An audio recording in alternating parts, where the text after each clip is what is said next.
All right, good morning, good afternoon, good evening, guys. We got a lot to get into, so we're going to obviously wrap up what happened yesterday, and there's a in our new video entire that's come city, out. We're going and it to was take a look at perpetrated by that. acts of a federal administration.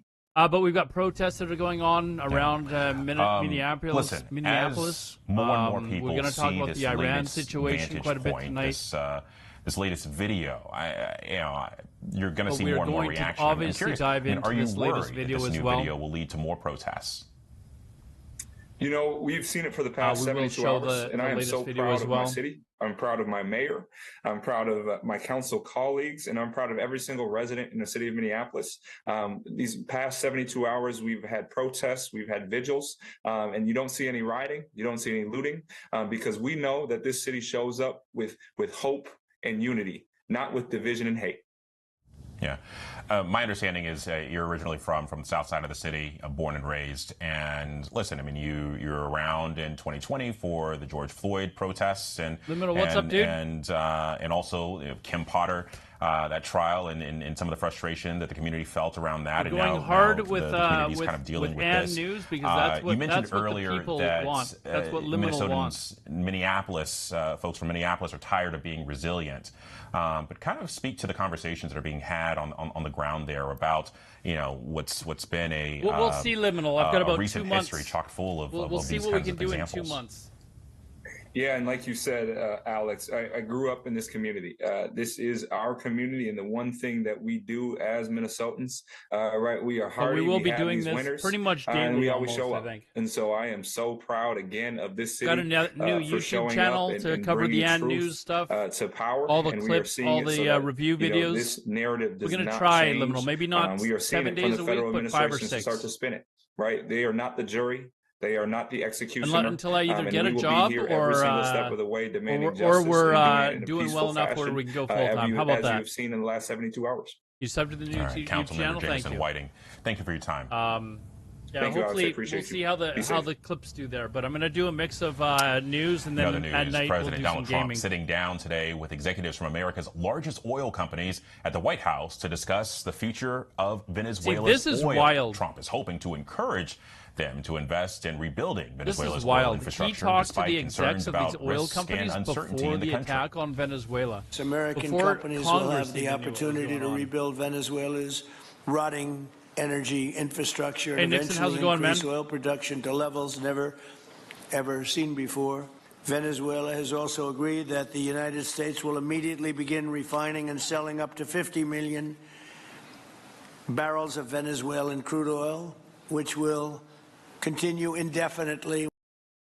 Meanwhile, the U.S. military confirms that it has seized another oil tanker in the Caribbean Sea. The White House stating earlier this week that the president is not afraid to continue seizing sanctioned oil tankers. It is the 5th Venezuelan-linked ship apprehended by the U.S. and the 3rd in just the last 3 days. Joining me for more on this is the founder and president of Rapidan Energy Group, Bob McNally. Bob, first, you guys can hear them talking still? Time. Better? Okay. I want to get your reaction to this meeting with the president and these oil executives at the White House this afternoon. A lot of questions about guarantees, specifically security guarantees. Right. Good to be with you, Alex. I think this meeting went a long way toward closing the expectations gap that had opened up between the president, who wants to see the capital go in tomorrow and oil to flow fast, and the oil companies who have to explain to him this is going to be a long and winding road and a slow voyage on that road. And so the oil companies said, look, the first step, just for us to get in and look at this equipment no one's seen in 2 decades, we need to have safety for our people. And oil companies take safety very seriously. So I don't know that the oil companies are going to go in there, to be honest. Closing this expectation gap, and that's probably a good thing. Yeah. Well, and one of the things that we heard was, a couple of the companies mentioned Little Rascals. that I haven't taken seen it. on investing in Venezuela in the past. I believe it was ConocoPhillips who said they had left $12 billion behind in Venezuela. There was another company who had said that, they had their infrastructure or their investment lost twice, basically seized by the Venezuelan government once they were kicked out. And so I'm curious. For 3 seconds? What do you think in Little Rascals? If there's a show with kids? Was that safe? I mean, what does that look like? How are the kids doing these days? You're absolutely right. These oil companies have a long memory. They look out into the future for decades, well beyond the Trump administration, and they remember losses and, in case of Exxon, twice being kicked out. What he's saying here, you got to listen to. The first is plucking the low-hanging fruit in the next couple of years. And Chevron said it, and I think it's right. They can go in there if you lift sanctions a little bit, put some parts in, some deferred maintenance. You can probably get 400,000 or 500,000 barrels a day in the next year or two. That's true, but that's not really the prize. That's good. But for the millions of barrels a day more that really puts Venezuela back on the map, we won't see that oil until after 2030. So it's low-hanging fruit now or soon. But what he's saying here, I said yesterday on the stream, is people think that there's more incentive for these companies to go in there than there actually is. Politically, it's not a safe place for these companies to be. They've already been burned once in the past, where the country just said, you know what, we're gonna just shut you down and take over the oil ourselves, and it's gonna cost them in the neighborhood of $120 billion in order to get the infrastructure in place for them to actually have production up and running, at a decent enough level. And they're just not going to be willing to put in $120 billion in investment and risk losing it all in the future when they can just put that $120 billion into taking over another company somewhere else and making probably even more money. Today, presently, with the laws you just mentioned that Venezuela has, Venezuela is uninvestable. And President Trump, I think, and Secretary Marco Rubio and others understand that to get that capital flowing in, they have to first have a government they can work with, that's stable, that they can work with, and those laws will have to change at a bare minimum. So absolutely that has to be done, and capital won't flow until it is. All right, Bob McNally, excuse me. I think people are going to realize that one of the reasons why they immediately...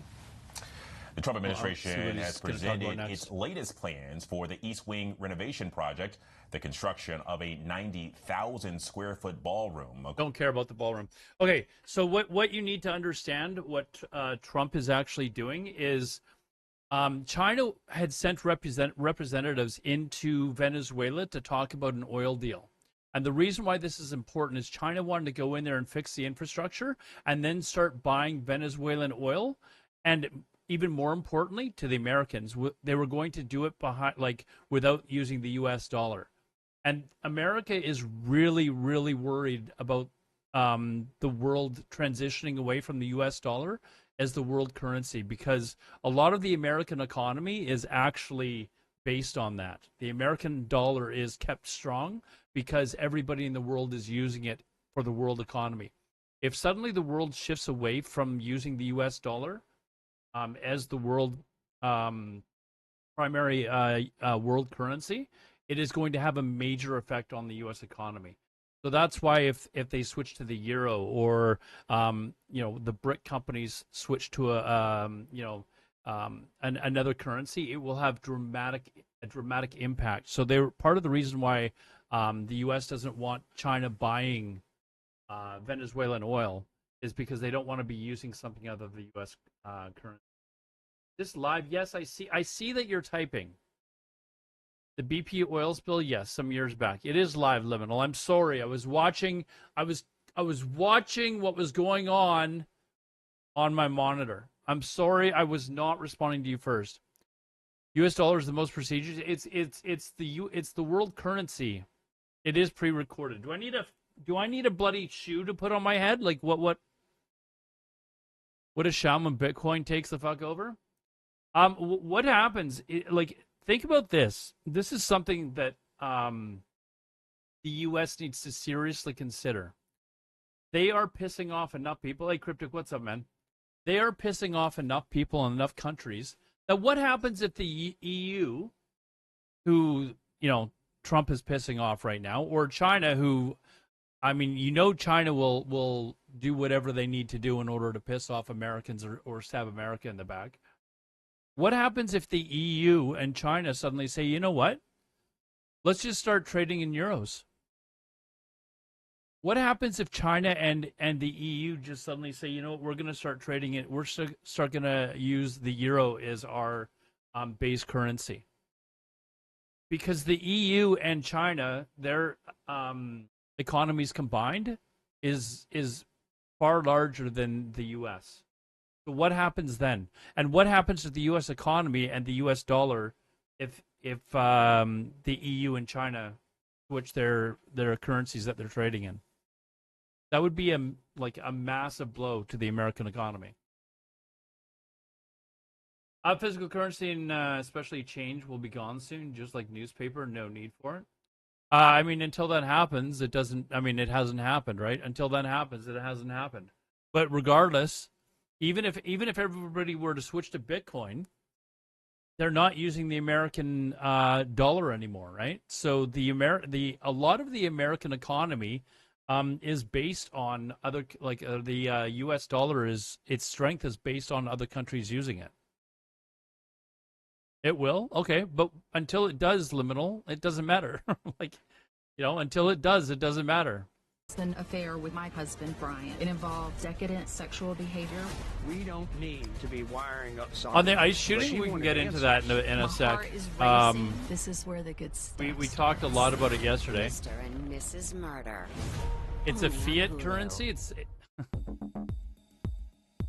Are you talking about the U.S. dollar, Mike? In today's spotlight, Elon Musk's AI chatbot Grok is now restricting users from generating images after people used it to flood X with sexualized deepfakes. Grok now limiting image generation to paid subscribers.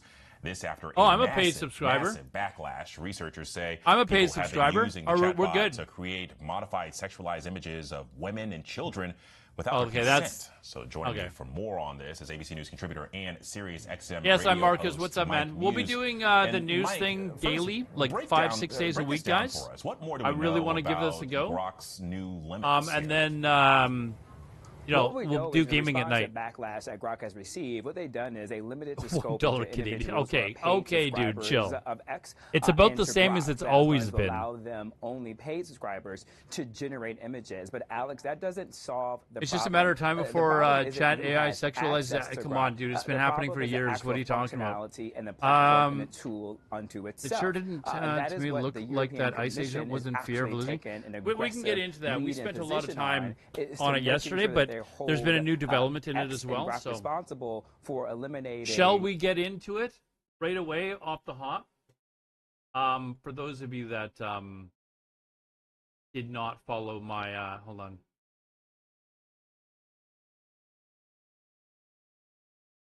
Shall we get into it? I did let's here is my take on it. And here's the video. It's kind of the end of the video. Here's actually what the fuck? Some of these memes, man, are just mean. Like, honestly. I believe this is the actual full video for today. This is the new video. And I believe, well, it's not I believe. This is taken from the ICE agent's phone, okay? Ross, whatever his name is. They've now discovered what his name. Whoops, sorry, you guys can't even see it.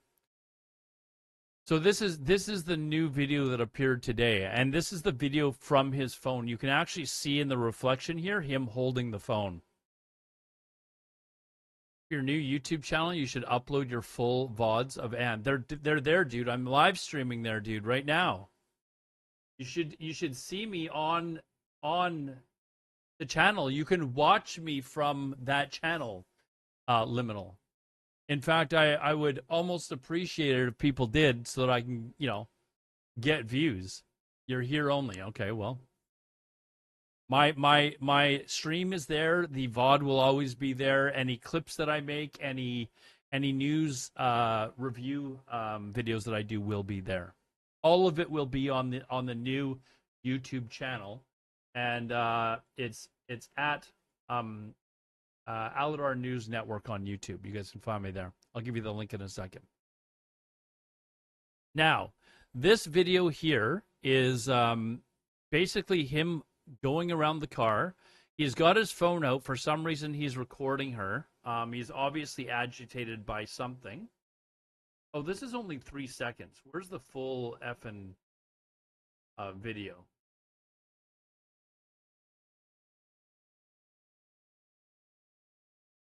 So we're going to use this guy's video, even though he seems to think that she was in the wrong here. This is the agent's video of him getting out of the car and walking around. I want you to watch this for a second. Here, let's zoom in. Better view. So you can see where he's standing right now. You can see her tire is pointed towards him at this current moment. This isn't when she drives away, though. That's fine, dude. She's being friendly to the guy. She's saying, that's fine, dude. I'm not mad at you. I'm not mad at you. Like, she's being polite to the guy. I'm not mad at That's okay. We don't change. I don't know why he's taking video of her. Like, he's, you know, she's a U.S. citizen. She's got American plates. He's an ICE agent. Like, they've got very little jurisdiction, actually, over American citizens. They're an immigration federal policing force. We don't allow women to drive in the first place as women. Okay. If we didn't allow women to drive, yes, that maybe is the problem. She looks like a stone cold killer. She looks like one of those ladies that would, you know, be very friendly to you as you came home. She's like the neighbor, and she's all friendly, and you know, brings you over like muffins or something that she made. Change our plates every morning, just so you know. Anyways, it'll be the same plate when you come talk to us later. That's fine. U.S. citizen, former. This other lady is her partner, her wife. Anyways, you can see that the tires are still pointed to the left. She's backed up because she's turning around, so it makes sense that the tires are pointed to the left. I say go get yourself some lunch, big boy. Go ahead. Now, I don't necessarily agree that you should be agitating officers, but I don't like to see people agitating police personally. But that is not a reason to get killed. Out of the car. Get out of the fucking. So you can hear the other officers on the other side telling her to get out of the car. I'm not sure about American law and how much immigration officers, like, I know that they're allowed to detain people if they think that you are an illegal immigrant. Obviously, they have no reason to suspect that at the moment. Now you can see she went in reverse here. She's gone in reverse. 1 second, I want to show where you can actually see her turning the wheel to the right so that she does not run over him. You can see her right here turning the wheel to the right so that she will not hit the officer. He's moved his phone to his left hand so that he can pull out of his gun. Okay? And that first, like, thump bump was him shooting his gun. You can hear that. That's him firing the gun. People are like, "Oh, he hit her." That's the first gunshot. There was 3 gunshots. That's the first gunshot that's hitting the windshield. I'll prove it to you in a second. Hey, I'm gonna prove this to you in 1 second. I need to pull up I'm gonna pull up another Twitter just to show you. Because I showed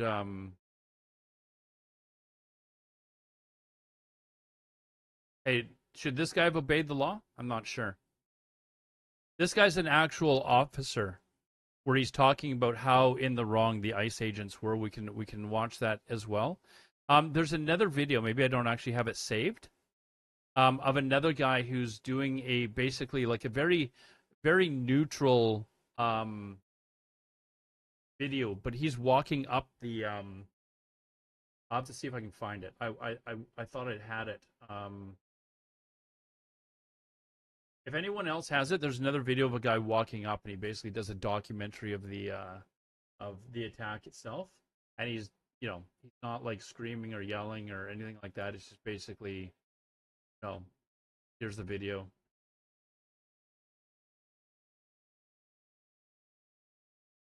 But it's a very well done video that shows exactly when the officer fired the first shot.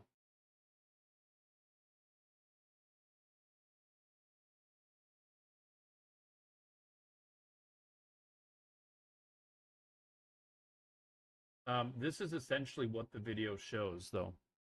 Okay. This is the first shot, and I will eventually find the video. If anyone finds the video where it's basically just it's a totally different view where the guy's walking up the sidewalk that's over here, and it shows in like clip by clip. Like,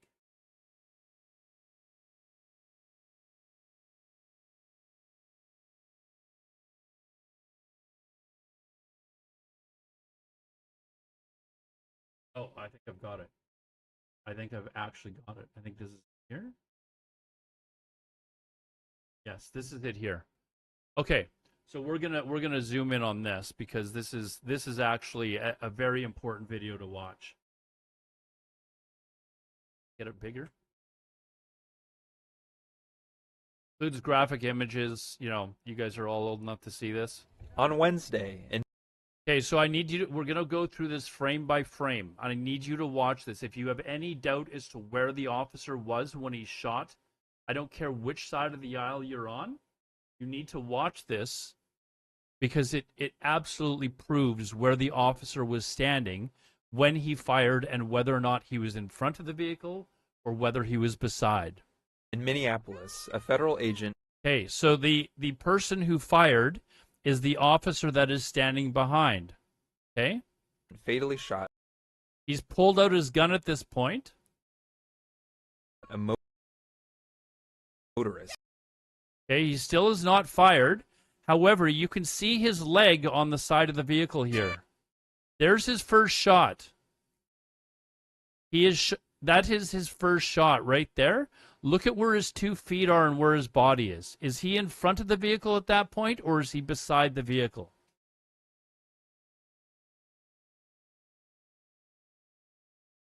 Chat, what do you think? Is that officer in front of the vehicle, or is he beside the vehicle? You can see this is the first shot. This is off of the glass.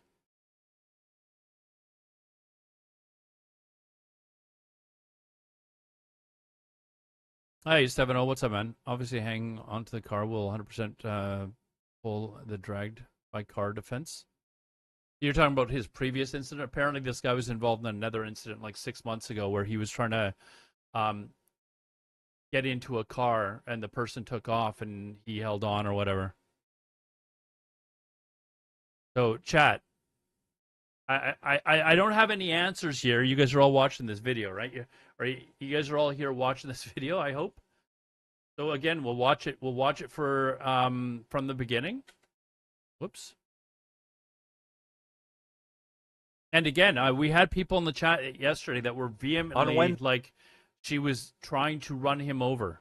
If she was trying to run him over, why wouldn't she have been turning left instead of turning right? Like, why wouldn't she turn left into the officer that people were suggesting, like, that she was trying to kill?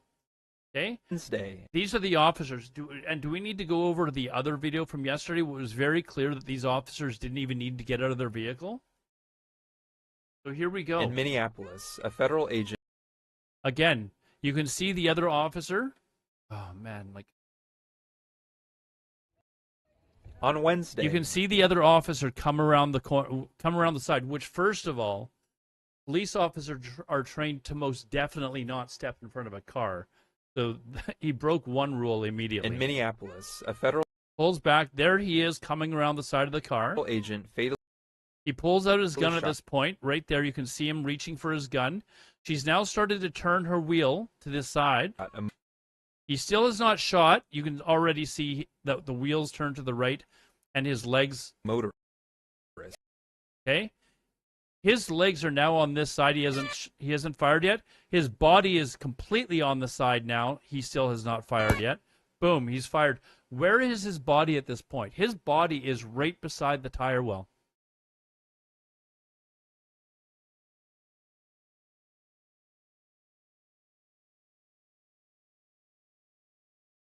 He's on the side. I don't doubt the car hit him, but to the point where he was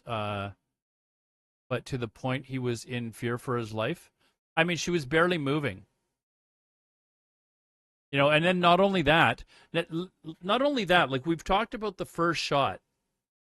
We've talked about the first shot, which this video like 100% shows that he was beside the vehicle when he fired that first shot. What about the second and third shot, where he is beside the window and pointing the gun inside the car? You are not allowed to do that as a police officer or a federal agent. That is actually murder at that point.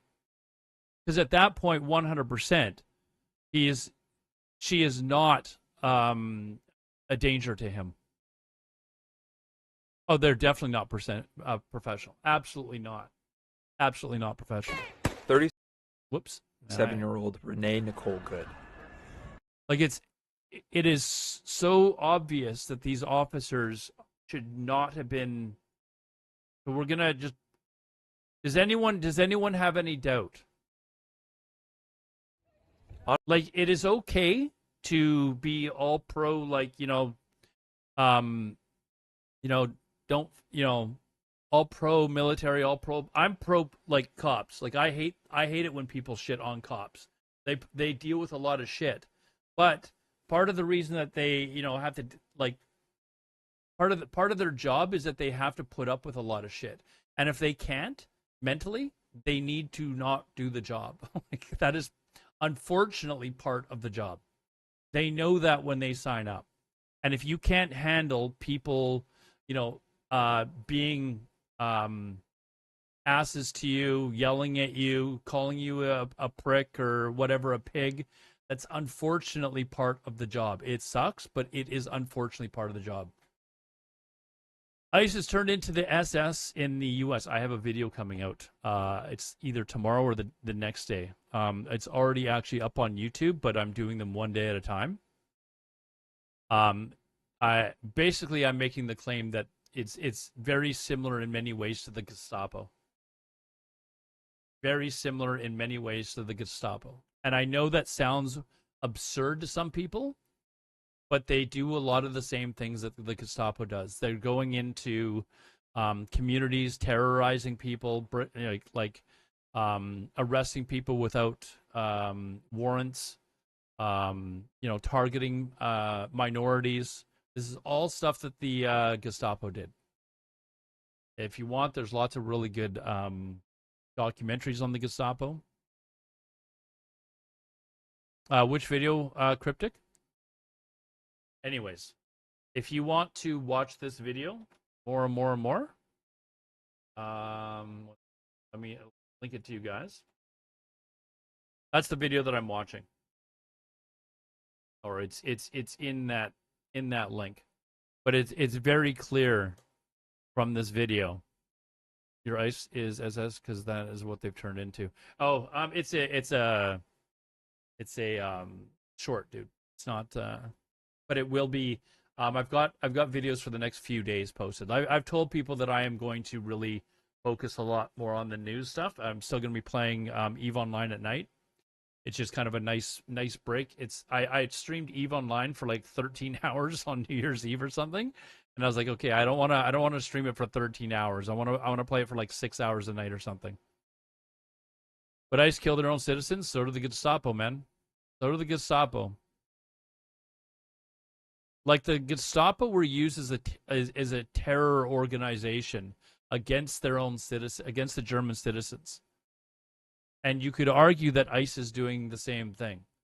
And generally, up until this point, if you were a white person inside America, you were pretty much safe, because they weren't really targeting white people. I just think if the RCMP was doing this stuff like that here, it'd be crazy, dude. It'd be absolutely nuts. There's no way, if this happened in Canada, that shit wouldn't have hit the fan. The officer, first of all, would immediately be taken out of duty, and there would be charges. There is no question. And I need you guys to understand that to those of us that live outside of the U.S., this looks absolutely effing insane. And I know to a lot of you inside the U.S., it looks insane as well. But there are actually people defending this and saying shit like, fuck around and find out. She didn't fuck around. Like, she was, first of all, being nice to him. Where's the other video where she says, hey, dude, I'm not mad at you. I'm not mad at you, bro. Like, we're good. We're good. This one here. She's being nice to him.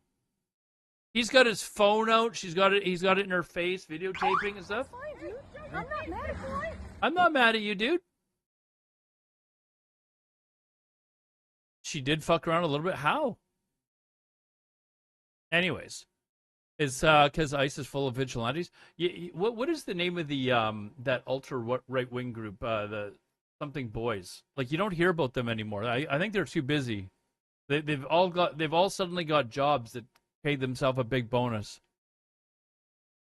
Proud Boys, yeah. Whatever happened to them? It's like they're busy doing other stuff now. Whatever happened to them? You don't hear about them anymore. It's like suddenly they've got employment and they're where did they go? Too much undocumented meathead in law enforcement. How many of those officers do you think went to college? I mean, the ICE officers, they don't even get, like, it's not even a very long training course. And don't get me wrong, like, I don't know, maybe the police force in the U.S. is different from Canada, but it is a very high standard that they set to get into the RCMP.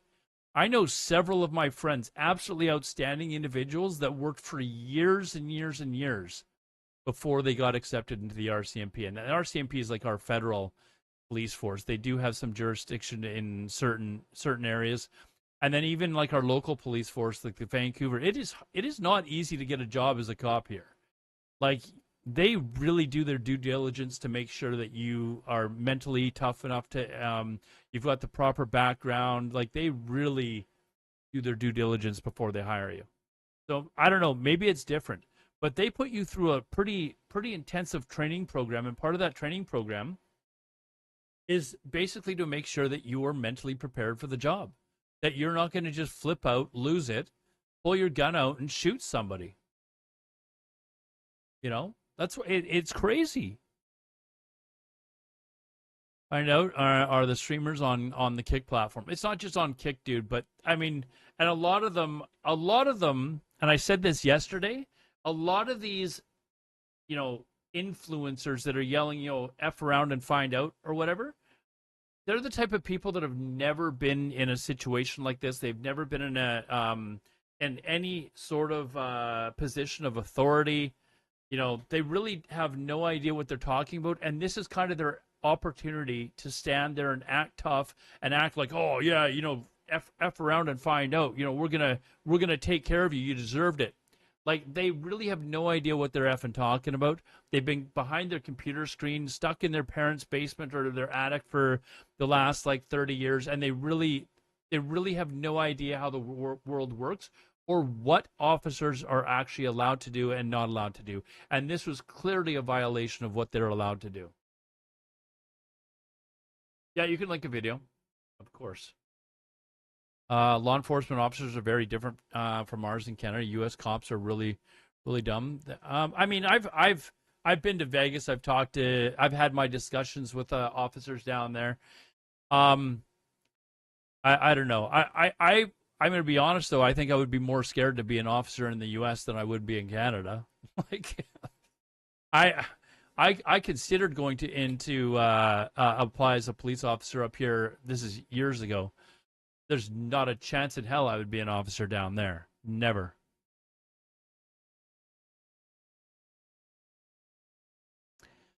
If they fuck around, just arrest them and let them feel it. Killing someone is not even close. It is such a clear violation of what these guys were supposed to do. You linked the clip. Porn? Why are you linking me porn, dude? What is this?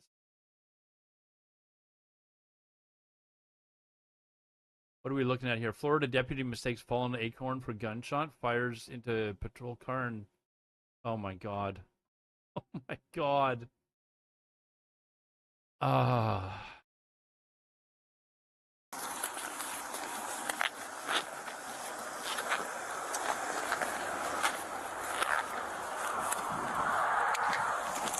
Shots fired! Shots fired! Shots fired! Shots fired!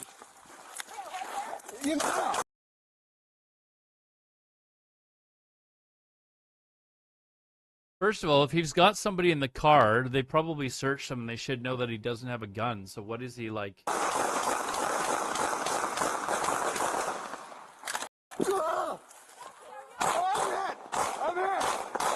He's hit. He got hit from an acorn? Oh my god. I'm hit.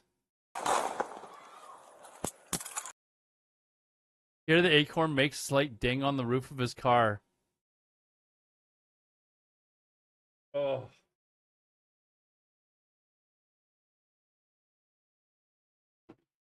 Anyways, RCMP won't be in Alberta starting. Did they? Is this some like new thing they're kicking out the RCMP in Alberta or something?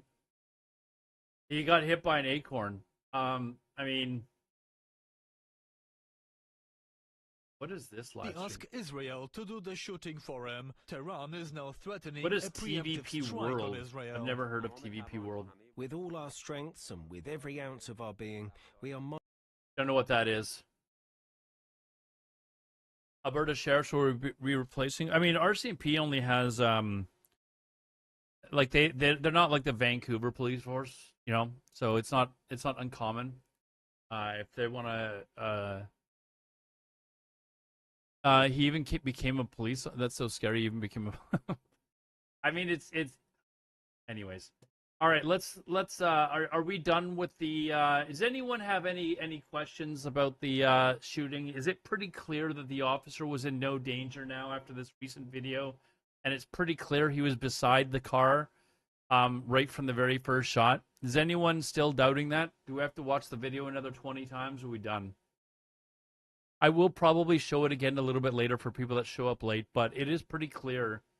And again, thank you guys, whoever's watching over on YouTube. Thank you very much. Trying to get a new YouTube channel started is actually difficult. So I appreciate the fact. Let me actually send you guys the link. Where are we here?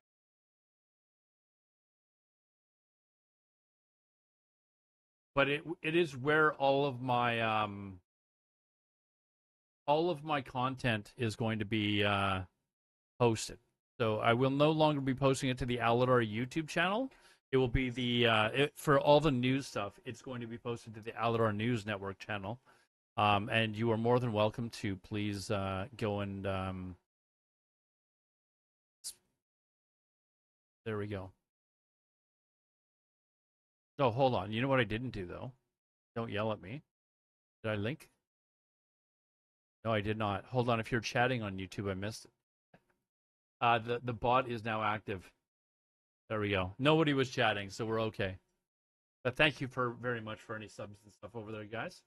Are we done? Are we done with this topic? Like, can we put it to rest for a little bit until we talk about it again in a couple of hours? Cop in the U.S. always use excessive force. If they have to choose between not kill and kill, they always choose the latter. Yeah, you know what though? Like, and again, like they're supposed to be trained to, you know, actually fully be aware of what's going on. Like, you know, freaking out because an acorn drops. Maybe they're a little bit too on edge. But it would be as tough of a job as it is here in Canada. There's no chance in hell I would do it in the U.S. Like, with all the people that have guns and all the gun violence and stuff like that, I think you'd have to be crazy to be a cop in the U.S., to be honest. So it must also probably be pretty difficult to find people that want to do the job and also good people that want to do the job. Like, it's that much more difficult, right? And I don't know what they get paid, but whatever it is, I don't think it's enough. So, anyways, let's switch now to the Iran situation. You know, last night's scenes was something new. The level of defiance, the numbers of people on the streets, and if you look at the root cause of all this, Iran's economic woes. But there's videos that are coming out of Iran the last couple of days, and it looks like there's massive riots that are happening in Iran, but they've shut down the internet, so it's hard to get video out. Very much at all, particularly relative to the high prices of very basic commodities. It means people can't just buy basic things. That is a problem that cuts right across society. So this is a protest in which here how do you pronounce your name? Erluktet. July Raining, what's your experience with this? Here, this is the experience. Okay. This what we've been watching for the last couple of days is The experience that everyone around the world has seen. A federal agent fatally shot a motorist. 37-year-old. This is the excessive force.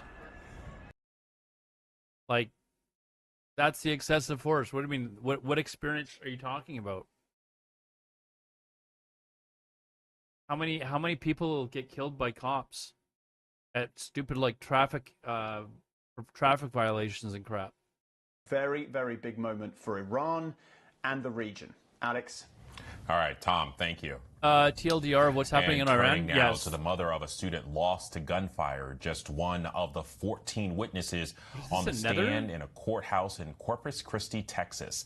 What happened here? Hearing that testimony in day 3 of a former Uvalde police officer's criminal trial. Prosecutors are alleging that I don't even know anything about that. What's this? This is Canadian news coverage of what's going on up there. I'll just leave it up there for a second so you guys can see it. So what's going on in Iran? Well, we'll just throw the basics out there. Essentially, their economy has turned in. Well, it's always been not great, but their currency. Why can't I remember the name of the currency right now? Starts with an L. Somebody remind me what the name of the currency is. Iran.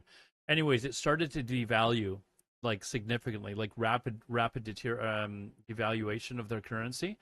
So things started to get a lot more expensive to the point where people couldn't even afford their basic needs and stuff like that.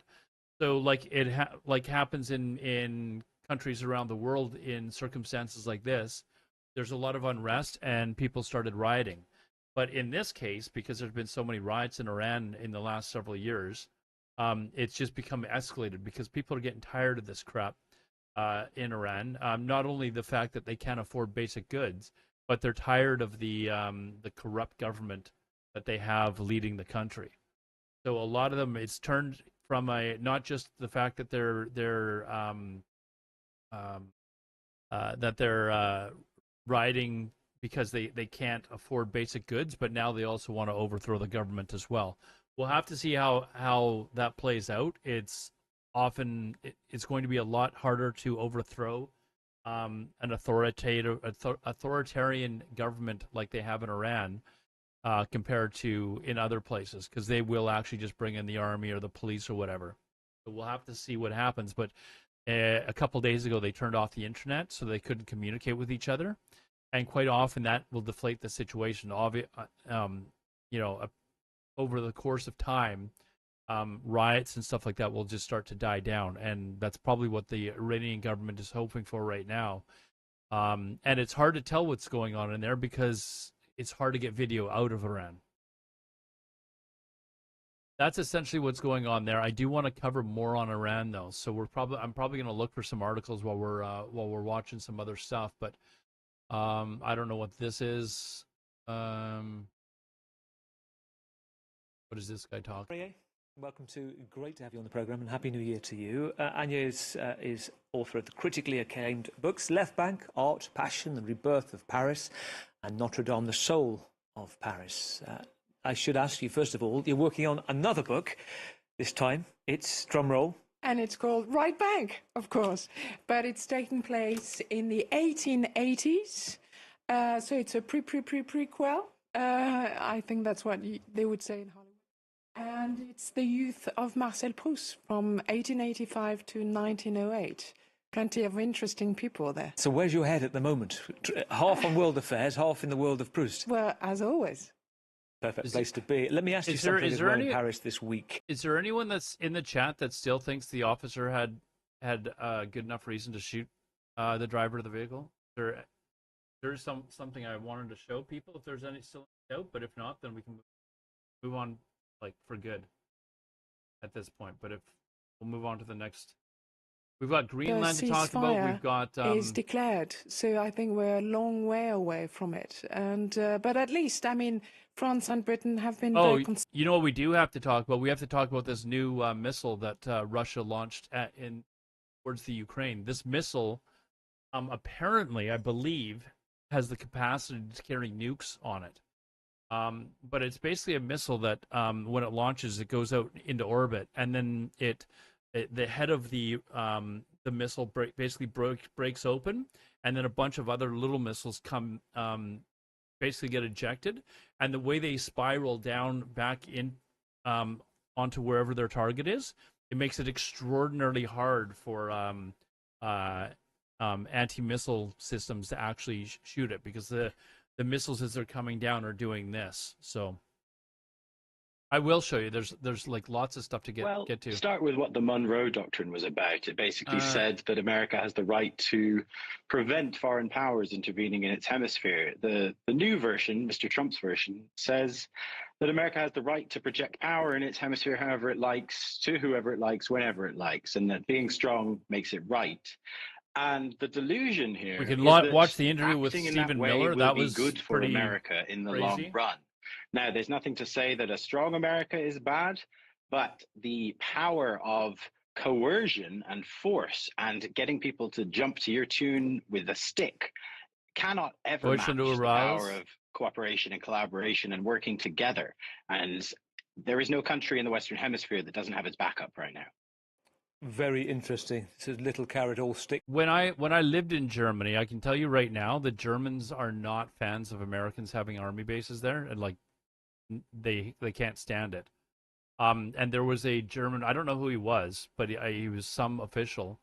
I think it was yesterday, the day before, he had an interview, or he put out a video clip, and he was basically saying, if you fuck around, we're gonna kick all of your army bases out of Europe, and there's gonna be nothing that you fucking do about it. So a lot of overlapping geopolitics pretty in each story.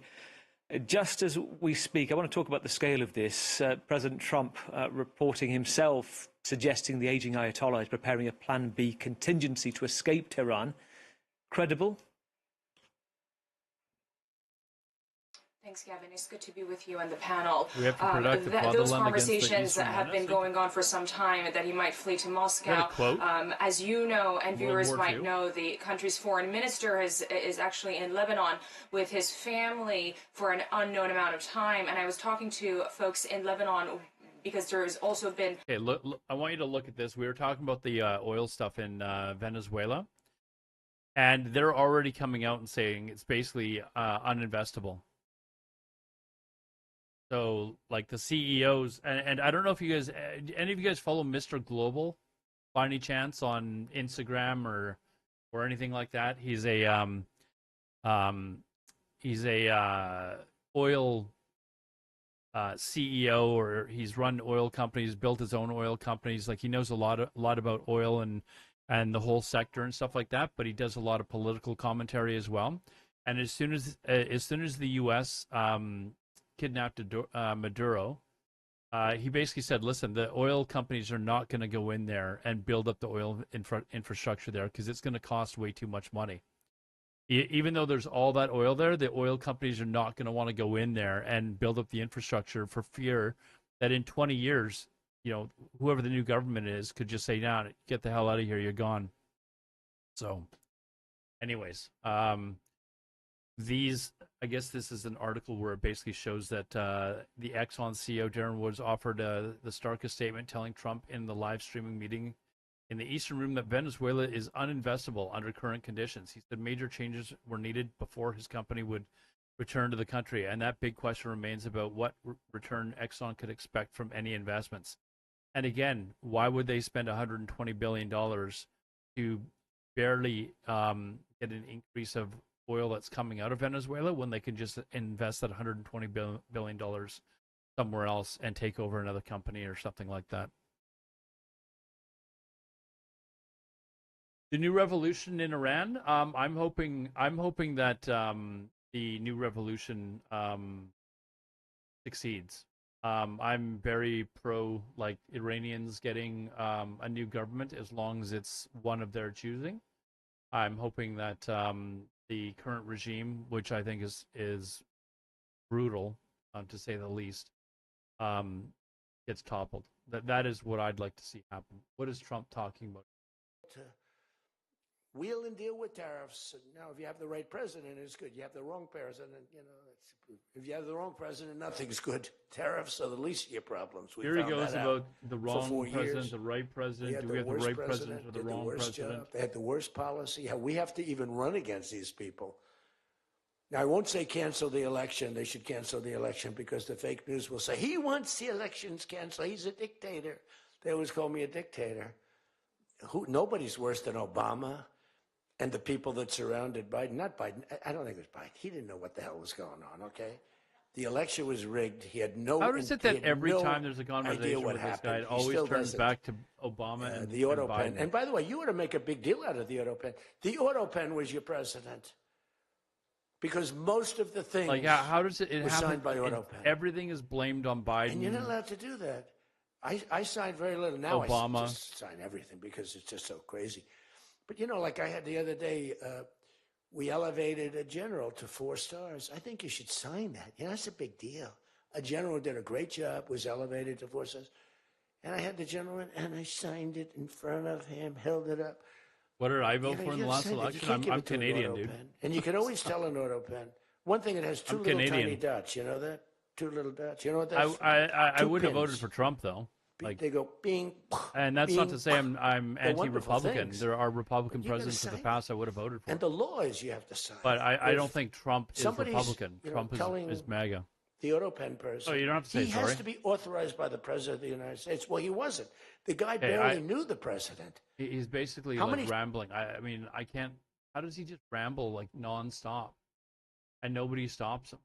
What is? Don't get to see the raw materials for themselves. They only get to see sort of a high-level conclusion to that. Here, we are outside the Whipple building. This is in St. Paul, Minnesota.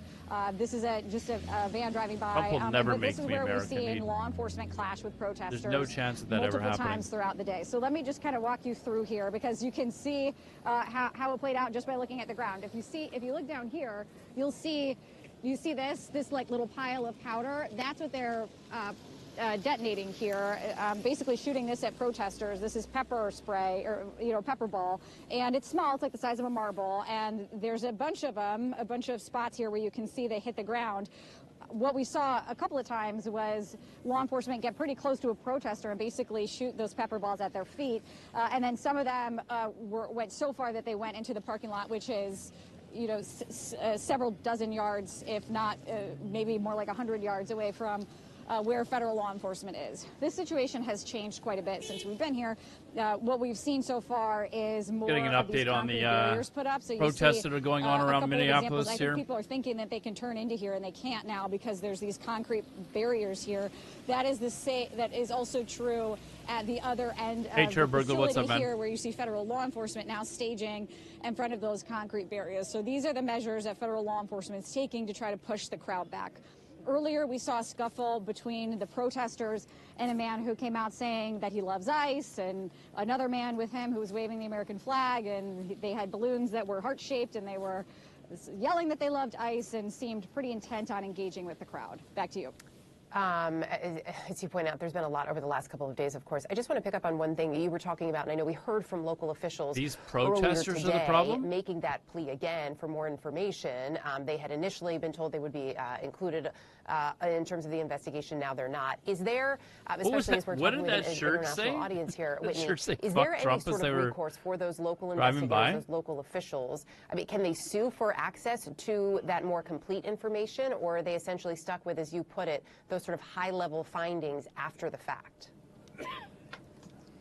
That is an excellent question. That is something that reporters sort of push the county attorney and the Minnesota Attorney General on, because if you know anything about the law enforcement system here, Congress that tells ICE to do this.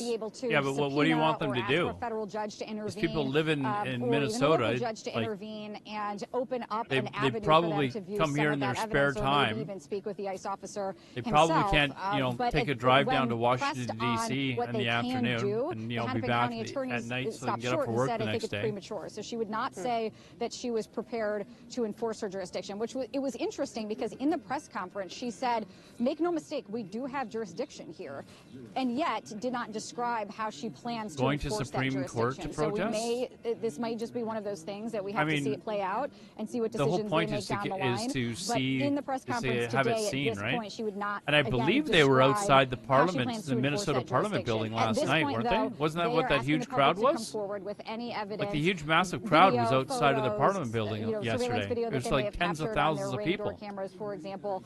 So they are asking for the public to help them do some kind of investigation, inquiry, probe, whatever you want to call it. Although they are tempering expectations to say they can't do an investigation that they think where's would the meet Supreme Court located? I don't know where it is. Without access to that raw material. Back to you. Yeah, I know they were noting today too. They haven't had access to the vehicle, which is also interesting. Whitney, really appreciate it. It's on the news regardless.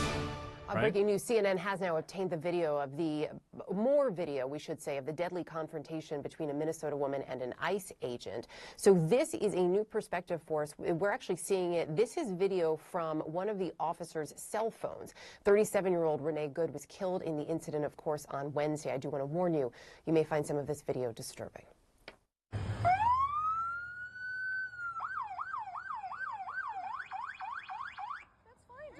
I'm not mad at you. Show your face. I'm not mad at you. That's okay. We don't change our plates every morning, just so you know. It'll be the same plate when you come talk to us later. That's fine. U.S. citizen, former fucking veteran. You want to come at us? You want to come at us? I say go get yourself some lunch, big boy. Go ahead. Out of the car. Get out of the fucking car. Get out of the car. Whoa! CNN Chief Law Enforcement. All right, we watched that like 20 times today. Joins us now. John, you and I both have had the chance to look at that video a few times. I just want, from your perspective, John. What did she say? Was it an what intelligence does this tell agent? us? What more information does it I don't add know who this guy is. to this encounter? And add, I mean, in addition to all the other angles that we've seen at this point. So that's what it adds. It adds another angle, but it also adds an angle that is Which body as cam close video? as we are going to come to don't what have body a body cam camera videos, dude. would have What are you talking about? captured. There's a cell phone video first These of all. agents in And the Minneapolis cell phone aren't video, operating with the body video cameras, clearly but it does shows. give We went us, over this. You probably much weren't here. of his There's a point video of that view clearly perspective. shows that he was What I beside glean the from car the video when he is, shot her. you know, as he comes around the car and he, you know, passes the driver. Yeah, that was the same he's video. Filming her. So he's Then the guy who's gets filming to the right now passenger who's is out the of guy who car, shot we her. understand is the driver's partner, and they engage in a I conversation. don't know what language that is, and I don't speak and it, so I don't know he what circles the, around what the that was car about. again. At this point, the other agents have come up on the other side, and they're saying, "Get Let's out listen of to the what car." this guy says. The partner tries to get back in the car, and at this point, from his point of view, it looks like and sounds like, when you have the audio, that the car makes contact with him as he's crossing that driver's side headlight area.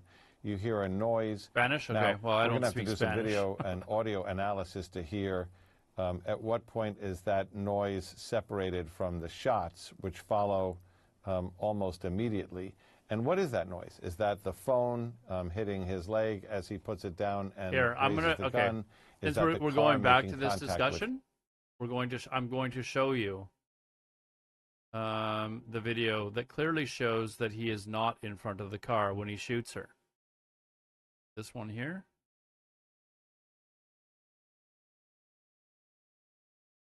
Where's the one that we showed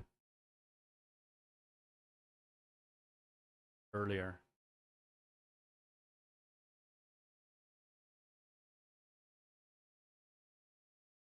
Now I have to find it again. I thought we were done.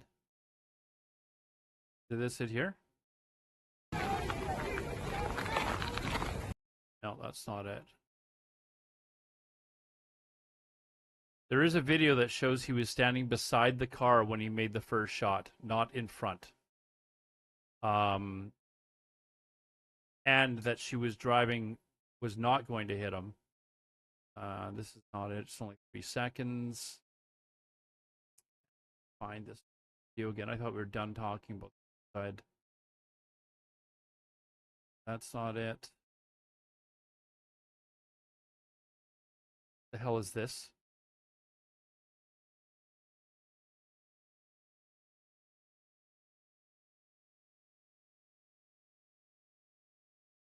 And even if he did, dude, like by the time he pulls out his gun, he is not in danger.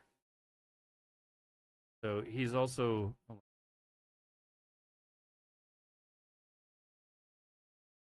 I wish I knew where that video was. Like you're done talking, I kind of just put it away.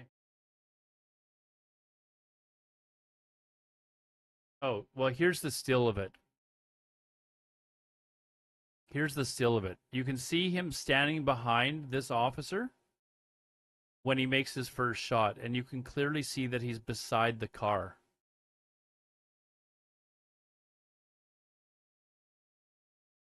Hey, Teresa, what's up, man?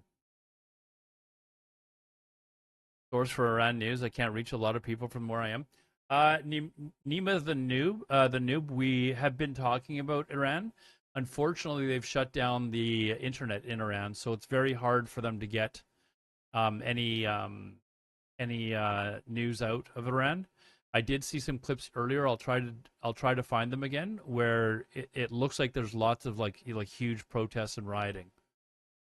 But also, there's one that is not widely distributed, which is what I'm looking for. That is not it. That actually shows, like, frame by frame. I was watching it earlier in the video, or earlier in the start looking at. I think it was in this thread. That's the one that we were just looking at, though, and I can't find the video. I should just look in my VOD to find it again. This is an actual police officer. He's that is basically just lambasting the officers for doing such a poor job. As soon as I can find this video and we can watch it again, it's.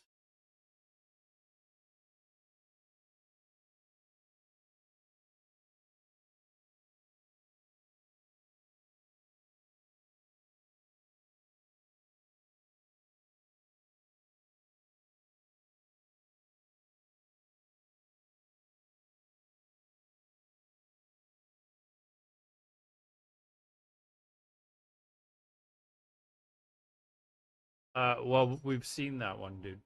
We watched that one before. I want to show you the one that clearly shows he was beside the car when he fired the shots. Like, he was not standing in front of the car. It's very clear, and it's a close-up shot too. It's like from 20 feet away instead of from halfway down the block. Like, it is very clear. We were watching it earlier. We watched it like 10 times, and now I can't find the bloody video.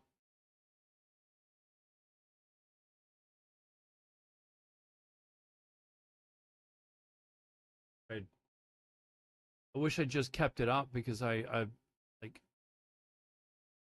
knew we were gonna watch it again. No, Oculate Pride. The first shot, he was standing beside the vehicle. Wasn't the second and third? It was also the first. So this is why, like, I need to find.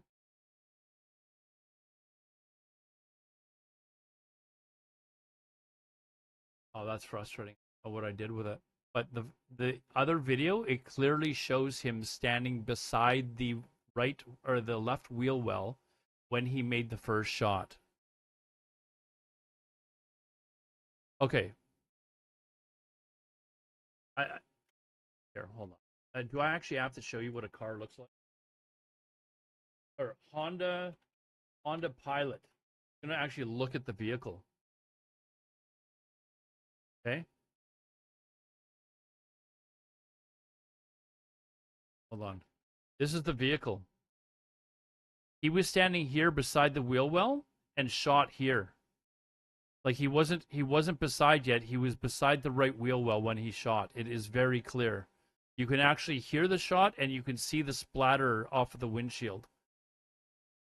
And you can actually see him standing beside the wheel well, not in front of the car. So let me find the clip, which I'm actually frustrated that I actually closed that. Because it is very, very clear. I know you want to, like, suggest that he was standing in front of the car and she was trying to kill him, when it was very clear. I I keep going back to this because I think it's on my Twitter. Hold on. Actually, I know what. It's lies, I think. Okay, hold on.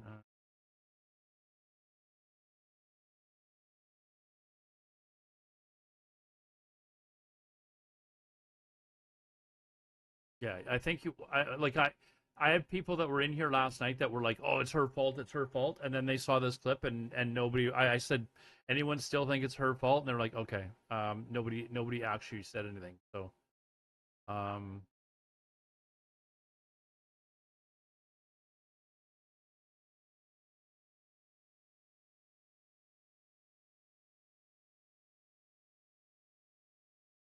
oh, this is it. This is it here. Okay, I need you to watch this. Okay. I need you to watch this. I'm going to turn the volume up, and we're going to go frame by frame so you can see where he's at, and then you can tell me if you think he's standing in front or behind. On Wednesday. This is them. This is the officers from the other vehicle walking up and demanding she gets out of the car. So I'm just gonna show you guys tell you guys what's going to occur, so you guys can watch this, and we'll watch it kind of frame by frame. Okay. Wednesday in Minneapolis.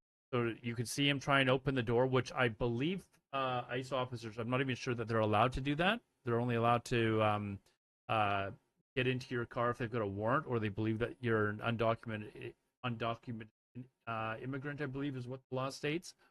And it's very clear that she's not. So they can't use that as an excuse.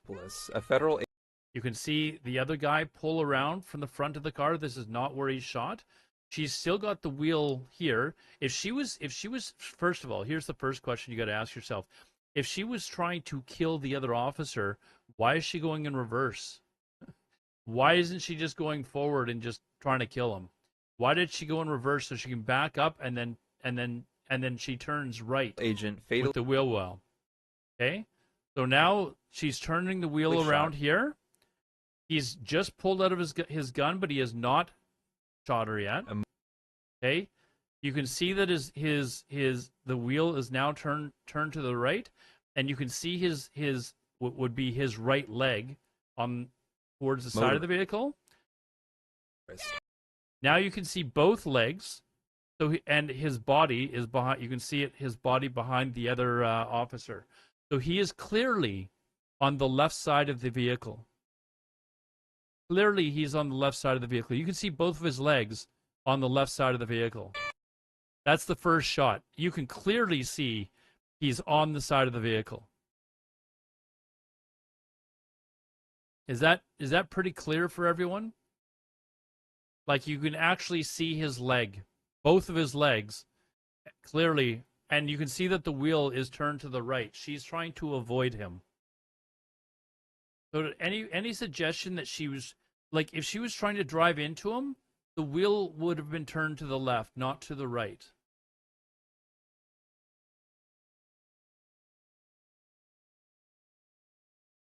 The fucker is trigger happy and they're lying about it. Exactly. Like, this video is very clear. This spray is from the first shot off of the windshield. Okay, now that's one mistake. Okay, let's say for a second that he was in front of the vehicle, but we know for sure he wasn't now. We'll back up just a little bit. You can see that she's deliberately turning around, so she's not going to hit anyone. He comes around from the front, which first of all is like rule number 1 in law enforcement. You don't step in front of a fucking vehicle. But he did. And she's turned the wheel to the right. She's gone in reverse and turned the wheel to the right. If she was trying to hit the officer, she would have gone straight through him or to the left. And she clearly did not do that. You can actually see it. God, I have to look for another bloody video now. Right there. You can see in this vehicle here, watch her hands. This is from the guy as he's walking around the vehicle. Watch her hands. If she's trying to kill him, why is she turning the wheel to avoid him instead of just driving straight through him? You can see her moving her hands. Look at her turning the wheel. This is in reverse, obviously. So we'll go forward. She's turning the wheel to avoid him. Okay? How do you answer for that? She's not trying to drive through him. She didn't pour on the gas there. She turned the wheel to avoid him. And then... That's not...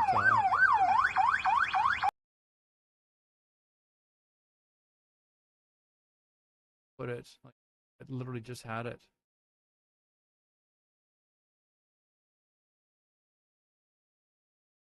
Is it no. Here? Yeah, this is it here. Okay, so like, is there any doubt? Like, is there any doubt where he was standing? I'm gonna freeze frame it again. We'll go very slow. There he is coming around the vehicle.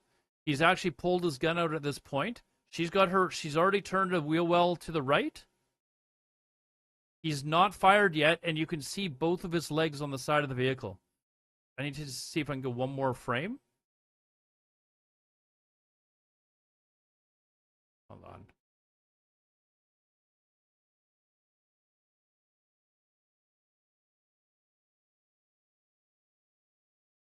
Trying to get the frame where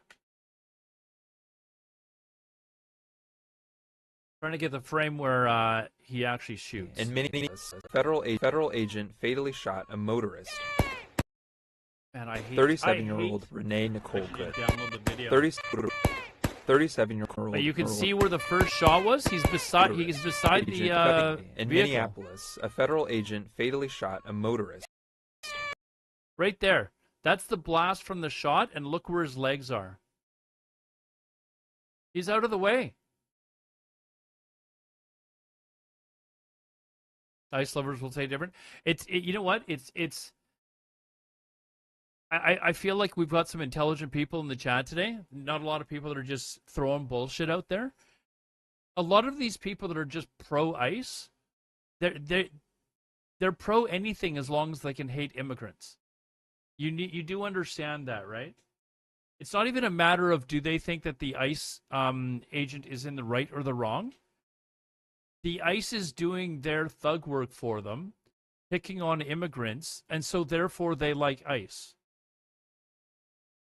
And I'm not saying that there's not undocumented immigrants or people that need to get kicked out of the country or whatever. There's people that need to get kicked out of my country as well, and I'd like to see them gone. But you've got to call a spade a spade. Like, these officers are not trained properly. They're overreacting. This is a clear overreaction. We went over the video yesterday, and it's very clear that they didn't even need to get out of their truck. You know, she was waving them politely to go past them because they had their lights on. And what are we all trained to do as drivers? If a police officer has their lights on, stay out of the way and let them go past. Sad she died for nothing. It's ridiculous, man. We shouldn't normalize. I mean, well, technically they are officers, though. Should call them Gestapo. I do have for those of you that, you know, I've. There you guys go. There's the link, guys. If you guys follow me on my new YouTube channel. It's specifically for these news events. I'm going to try and have clips and new stuff out daily. So, but I do have a short coming out. I think it's tomorrow or the day after. About ICE being the new Gestapo. Yeah, that is actually. If you guys are not on my again, I'll just pull it up because I'm going to close that video that you sent me because I think this video actually does a very good job of actually showing what they were doing. So I'm going to go to my channel. I'm going to show you guys the video that I posted today. So this is from yesterday. We talked about this at length. 6 inches slammed on her brakes because she saw a second countries, and we also have. She moved 6 inches, slammed on her brakes because she saw a second car going. You guys can't even She's see waving at them to go by. They decide for some reason to stop and not go by, get out of the vehicle, and instead of de-escalating the situation, they absolutely escalated the situation. And look at this. We're going to go from 5 seconds. It went from her politely saying go around, waving like a polite person did. We'll go back to 5 seconds. Within 10 seconds, she's dead. Like, that is absolutely ridiculous that they escalated the situation like this. I'm having just an absolute temper tantrum, man. Within 10 seconds, she's dead. Are you kidding me? An absolute temper tantrum. She moved 6 inches, slammed on her brakes. You guys can go to my YouTube link that I just posted for you guys, and you guys can watch this clip. But it's very clear that these guys are not able to control their temper, and I think they just had like a rage moment. And the guy, I mean, the guy's had incidents before where he, was trying to drag people out of their cars or something like that, like 6 months before. Got dragged around by a car that, so it doesn't appear that these guys are properly trained. They've got anger issues and feel that they're entitled, that they can just be dicks or whatever. So it is, anyways, we've had a lot of people asking about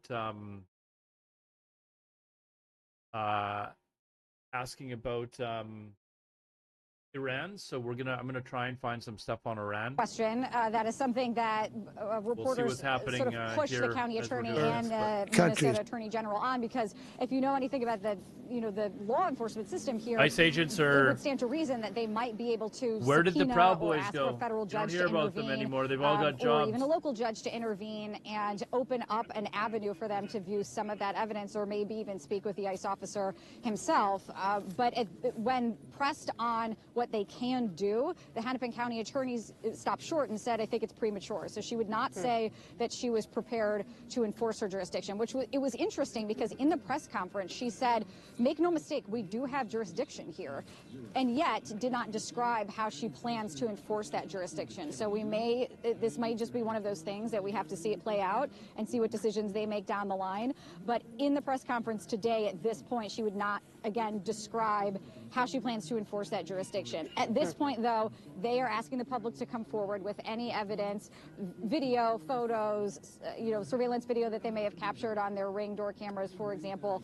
So they are asking for the public to help them do some kind of investigation, inquiry. Let's change it up. I think we've covered this quite well so far. We'll go back to it a little bit later, but I want to start looking at some Welcome of the back. other stuff. Iran's supreme leader this morning has denounced going on in Iran. So we've had like 2 or 3 people already request that we talk about Iran. And to be honest, outside of the U.S., I mean, this is probably the big news story. If Iran's government actually falls, this will be so far.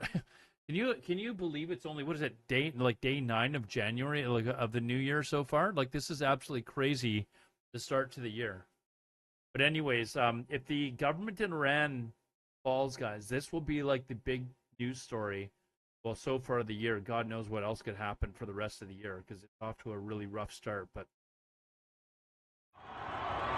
these are the protests in Iran. Hopefully the gentleman that was asking, or the person that was asking for it. But this is what's going on. I'm not sure how these videos got out, but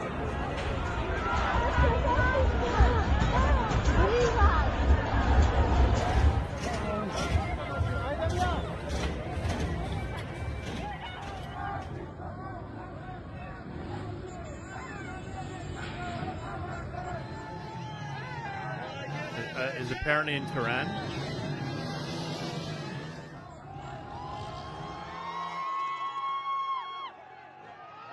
And it makes it very hard for them to organize if there's no internet, right? So they've turned the internet off to help, squash the protests, but it's hard to tell whether it's working or not. And I believe it was during the protests in the Egypt or whatever, where they had the protests several years ago.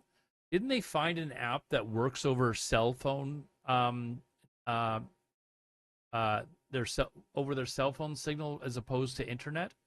And I can't remember what it was called, but they started using that as opposed to communicating with the internet. I just thought about that, so I'm not sure. Let's move to Iran, the 13th consecutive day of anti-government protests. Hold on. This is when was this? Okay, so this is recent. This is 5 hours ago. This is France 24. The pretty good station as far as being unbiased. So. Iran, the 13th consecutive day of anti-government protests that began in Tehran with mock Let's move to Iran. The 13th consecutive day of anti-government protests began in Tehran with market traders, businesses protesting the currency collapse, hyperinflation that's morphed into nationwide unrest against the theocratic regime in power since the toppling of the Shah in the late 70s. Now, demonstrations with increasing numbers of the crippling state of the economy and the difficulty to get by over government corruption that's blamed, along with US and UN sanctions, on the country for the state of the decline. Well, there have been protests, waves of them in decades gone by, brutality suppressed by the government. This time, we've been seeing images of statues linked to the government and the military toppled, calls for the Ayatollah to go, increasing calls from crowds for the exiled son of the ousted Shah to replace him. Then in the past 24 hours, a place that's already difficult to get access to quick and credible information, little to none. An internet blackout calling Iranian contacts in the country not going through. And a speech today by the Supreme Leader, the first since the start of the protest, warning of a clampdown to come. Last night in Tehran and some other places,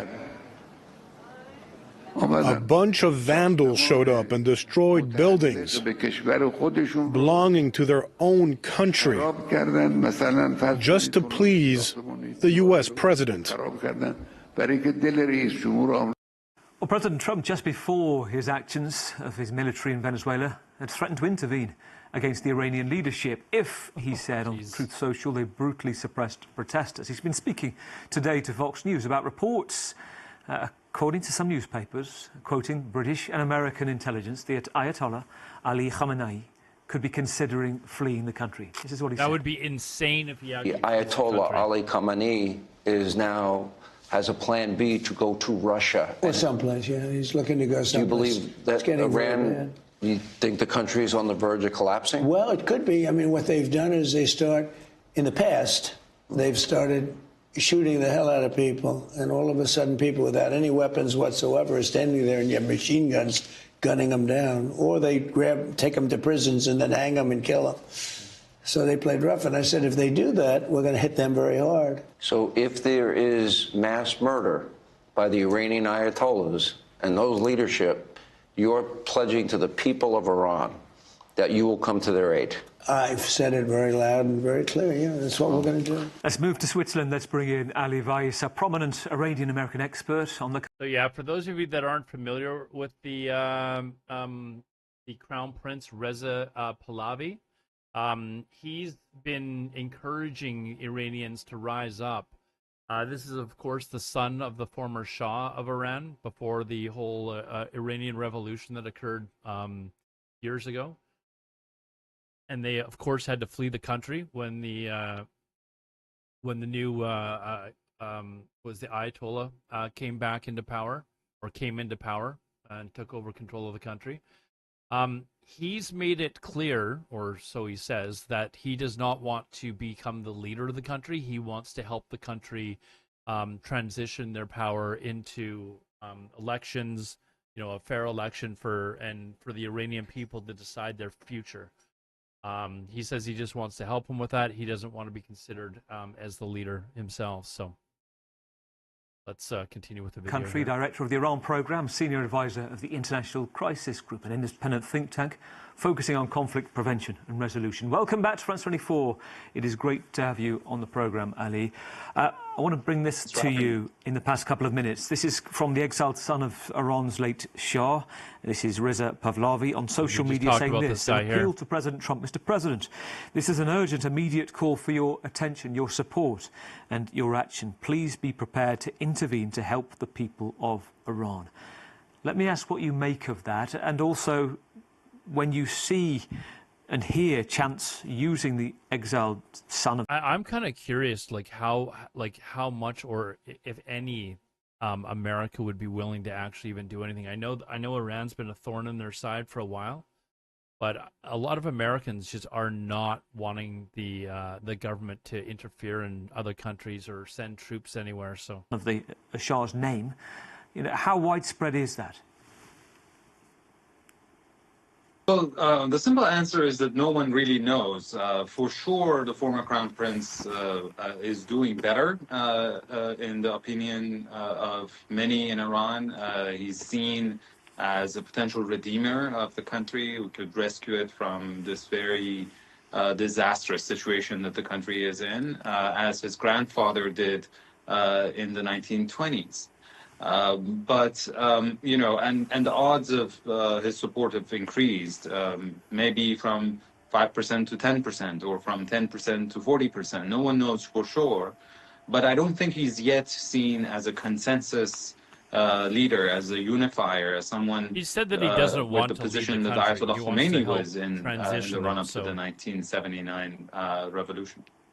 Maybe put his name on the ballot, I don't know. To run by you. First of all, we heard from President Trump.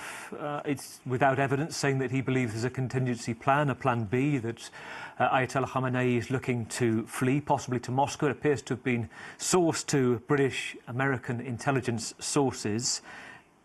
Is that credible to you? It does not sound credible. Look, the Supreme Leader is 86.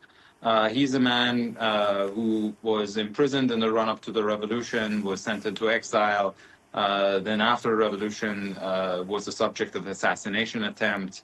And at this stage in his life, I think he would prefer to go down fighting rather than to flee into exile. So it doesn't really sound credible, but it's also, we're not yet at a point that the regime is on the verge of collapse. It is serious. It's facing a serious threat, no doubt about it. But it is not yet on the brink. So I think these reports are mostly hype.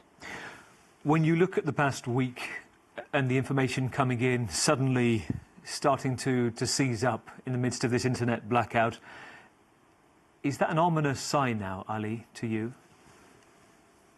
It certainly is. It demonstrates that the regime is more and more concerned, and that is why in the early days of these protests, where the numbers of people on the street were measured in the thousands, it really didn't react that much. And the president of Iran was talking about dialogue with the protesters. When the numbers went higher to tens of thousands on the streets, and the geographic scope of it was expanded, then you saw the regime starting to crack down. Like that there and as of last really night, like when the numbers went into hundreds of thousands, then we see now a internet blackout and the regime bringing down the iron fist. So it is clearly a sign of the fact that they are getting more and more concerned. I'd like to know your thoughts on why it's so ominous right now. If I'm right in saying, go back to previous demonstrations in 2009, after the elections, disputed results and others, that there have been previous blackouts, and within that blackout came suppression. Keep in mind, it wasn't recorded or couldn't be sent out. Keep in mind they had blackouts during the what was it, the war that they had with Israel, right? They actually had blackouts for the internet then as well, because they didn't want video getting out. Also, they could use it as a way to stop the Israeli agents that were inside the country from communicating as well and sending video back to Israel. So quickly, is that a sense of why it's a dangerous point? And also, just to follow up on that, you talk about the thousands that have made it out onto the streets, these big gatherings in towns and cities. We've seen images of toppling of statues. To which point would you say is there a kind of turnover period when it moves from unrest to an uprising? Well, I think we're already there. You know, the reality is that if you look at the course of the past 8 years, protests in Iran, nationwide protests, are becoming more frequent and every time more violent. And it's a function of the fact that the Iranian people believe that they have reached a dead end with this regime. Again, keep in mind this latest set of protests were set off because of it's the rial. That's what I was trying to remember the name of the currency. The rial, their currency, is basically collapsing, and people are not able to buy basic necessities and stuff like that anymore. And it's happened in other countries around the world before as well. But in this case, their citizens were not basically able to even meet their basic needs as far as like being able to buy groceries or basic necessities. So there started to become a bit of an uprising, but it's also compounded by the fact that they're getting tired of the government as well. They're tired of how oppressive it is, and it just kind of grew from there. So it's kind of a two-headed dragon as to why they're protesting and uprising. And this is probably the closest it's been to them actually removing this government from power. Across the board, from socioeconomic indicators to environmental. But because they are an authoritarian regime, though, when they come down on their population for rioting and stuff like that, they come down hard. And there's two reasons why there's an internet blackout. It's one, so that the rioters can't communicate with each other and organize, but also two, there's not really any recording of anything that's like they can still record with their phones, but they can't get any coverage out if the army comes in and starts killing citizens or stuff like that, right? Especially after Trump's threats about intervening. Mental crisis, water shortages, it's really a disaster across the board, and the regime has failed at every turn to bring about meaningful reforms or improve the people's economic well-being. And so there is this pent-up frustration that easily is ignited and people pour to the streets. The question, however, remains, in order for these movements to move from upheavals and uprisings into a revolutionary movement, you need two ingredients that we're still not seeing. One is cracks at the top, which is, for now, there's still no evidence of it. There are no defections. And second is the security forces basically joining the rest of the population. And that hasn't happened either. So as long as those two factors continue, I'm afraid that these movements are still vulnerable to the two elements that brought them down in the past, which is fear and fatigue. Intelligence officers would probably Very interesting. Ali, let me also run this by you. The Economist this week running the headline, facing protests at home or abroad, quote, the Iranian regime looks rattled. They quote one economist, Saeed Leilaz, who is urging the Ayatollah to step down in favour of a, quote, Bonaparte figure. This is somebody that the regime is said to have trusted in the past. And they're discussing one particular character, Mohammad Bagher Kalibaf, a parliamentary speaker, former IRGC commander. Tell me about him and tell me about whether you think there is movement at all within the Iranian Revolutionary Guard. Is that plausible? Look, Mr. Ghalibaf is a very ambitious man. He's run for the presidency multiple times and is now the Speaker of the Parliament. He was a commander of the Revolutionary Guards. No doubt that he wants to ascend to even higher office. And there are elements within the system that are now increasingly thinking that what President Trump has done in Venezuela, which is to remove the top layer, but to allow the rest of the structure to survive, is a formula that they can live with. And given the age of the Supreme Leader, that kind of transition is going to happen just based on biological factors anyway. So why not expedite it and push him aside and try to preserve their vested economic and political interest in the system, but just changing the face of it. But that's much easier said than done. Unlike in the case of Venezuela, there are very limited contacts between different elements of the Islamic Republic and the United States.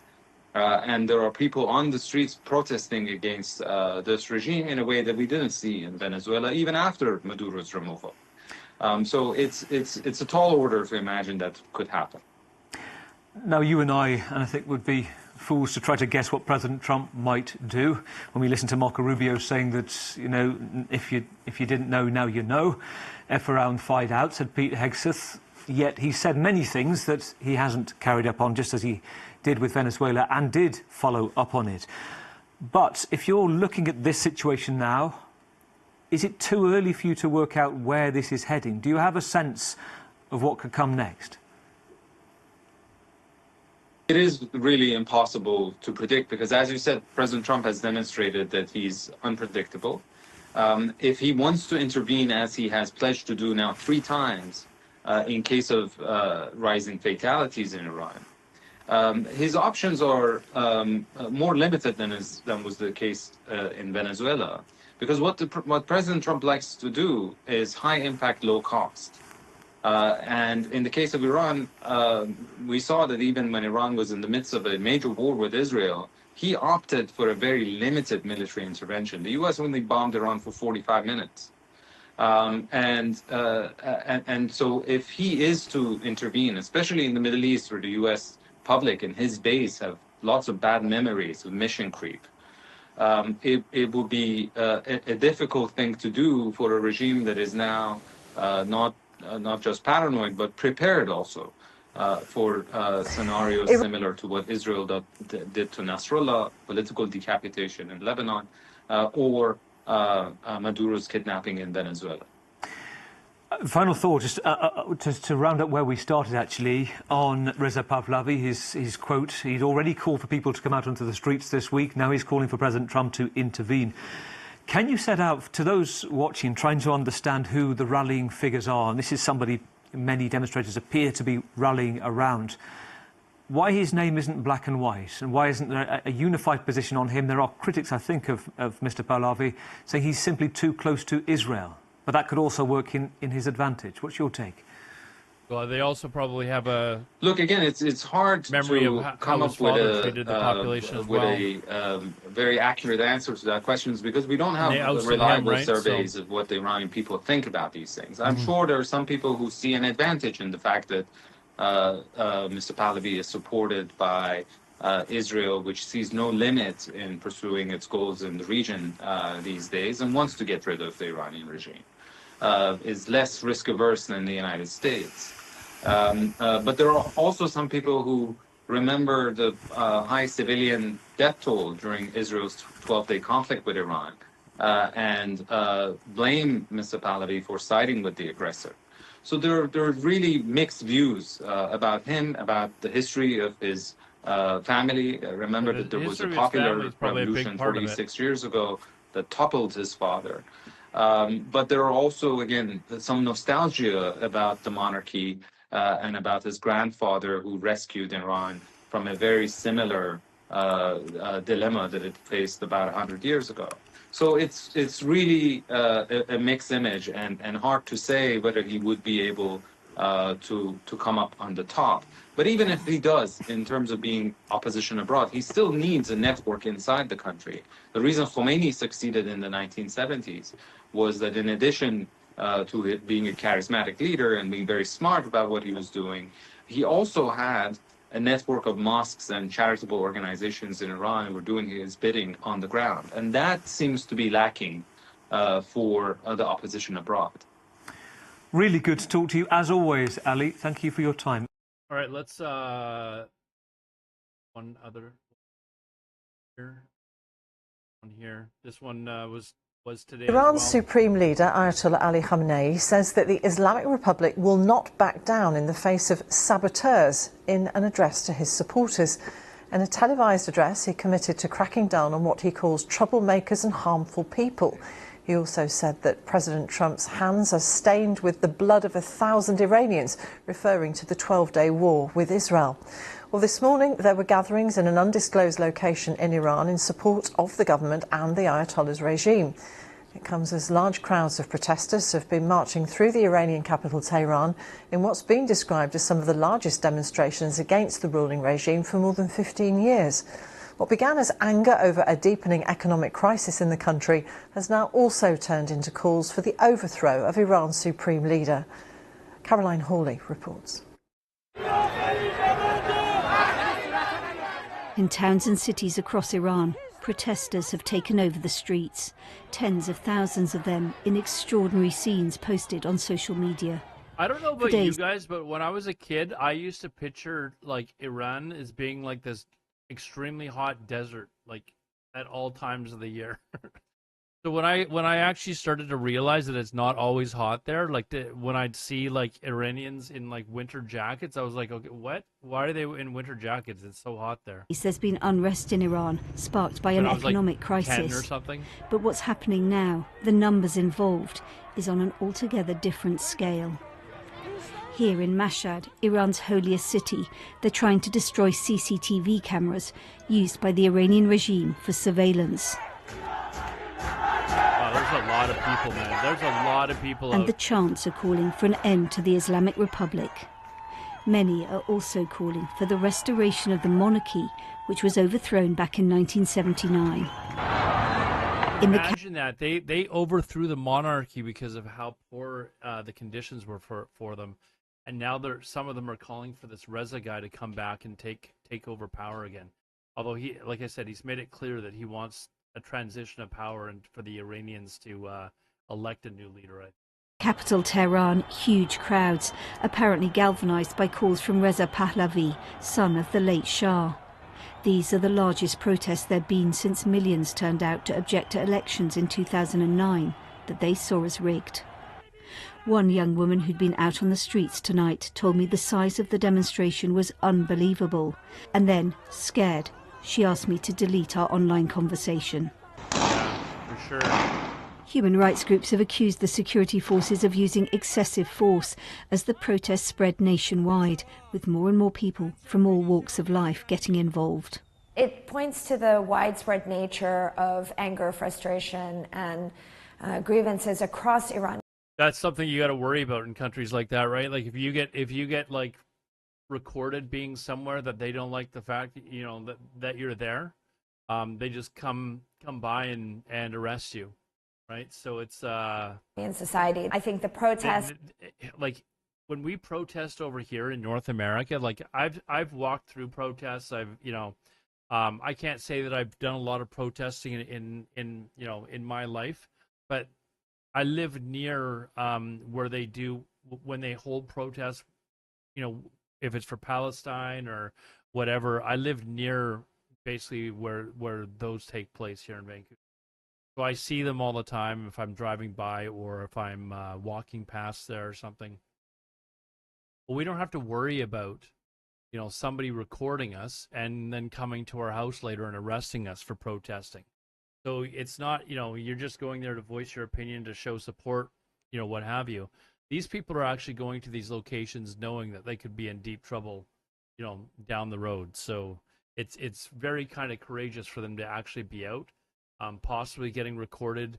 There's secret police that are in Iran, so even if they get rid of the CCTV footage, who knows? Like everyone's got their phone out and they're recording. One of those people that are recording could be a secret police officer, and they could arrest people later, right? Are adding to a cycle of protests that make clear that change is coming one way or another. No one knows exactly where all this leads now. Donald Trump has again warned Iran it will be hit hard if people are killed. Soon after these pictures emerged, the regime imposed a near-total internet blackout, cutting Iranians off from each other and the outside world. Caroline Hawley, BBC News. Kazem Naji is from BBC Persian. He explains the thinking from Iran's supreme leader. He's doubling down on his policy of cracking down on what he calls troublemakers, saboteurs, and so forth. So no change of policy seems to be on his mind at the moment, given the fact that, there are hundreds of thousands of people out on the streets of Tehran alone calling for his overthrow. And then he also refers to the U.S. President, Donald Trump. Donald Trump, a few days ago, and even last night, went on television saying that if the Iranian government kills his people, we will intervene and we will hit them hard, according to President Trump. And today, Ayatollah Khamenei comes back to him, saying that you cannot speak like this because your hands are in the blood of more than 1,000 people in Iran. He's referring to the 12-day war in Iran, when Israeli planes and the U.S. planes later bombed targets in Iran, and some 1,000 people were killed. And he says you are in no position to say that you're siding with the people of Iran. And he also warns, he says that be aware that dictators, many of the dictators were toppled when they were at the height of their arrogance. He's saying this to the U.S. president. Many people in Iran might think that it applies to him too. Is this the end of the Islamic Republic, as some people are saying, or some people are at least hoping? It's very difficult to say, really. It depends how the Iranian government is going to react. Ayatollah Khamenei, how he is going to react. Judging by his temperament, by his general policies over the last 36 years that he's been in power, I don't get the impression that he's going to give up soon. There are fears that we might, at one point, if these things go on, and more people come out of the street calling for his downfall and his overthrow, they might use pretty heavy-handed sort of firing policy of shooting at people, bloodbath even might be on the cards. Yeah, I want to watch this. This is how they got Maduro, apparently. That Operation Absolute Resolve. Interesting, actually. Sorry about that if you guys are here. I didn't even realize that my stream went down. Sorry about that. It was down. I don't know how long it was down for, but I looked over and it said that my stream was down, and I was like, "What the hell?" So somehow, for some reason, it stopped streaming. Anyways, so this is how did the U.S. get Maduro and inside? How did the U.S. get Maduro? It's an inside operation, Absolute Resolve. BBC security brief. Most complex, audacious military operations in decades. But how did U.S. Special Forces take the Venezuelan President Nicolas Maduro in the dead of night? I spent many years flying in support of UK Special Forces on similar helicopter assault operations. We will lift the lid on how Operation Absolute Resolve went down. Stay with us. This Operation is the security Absolute brief. Resolve. Okay.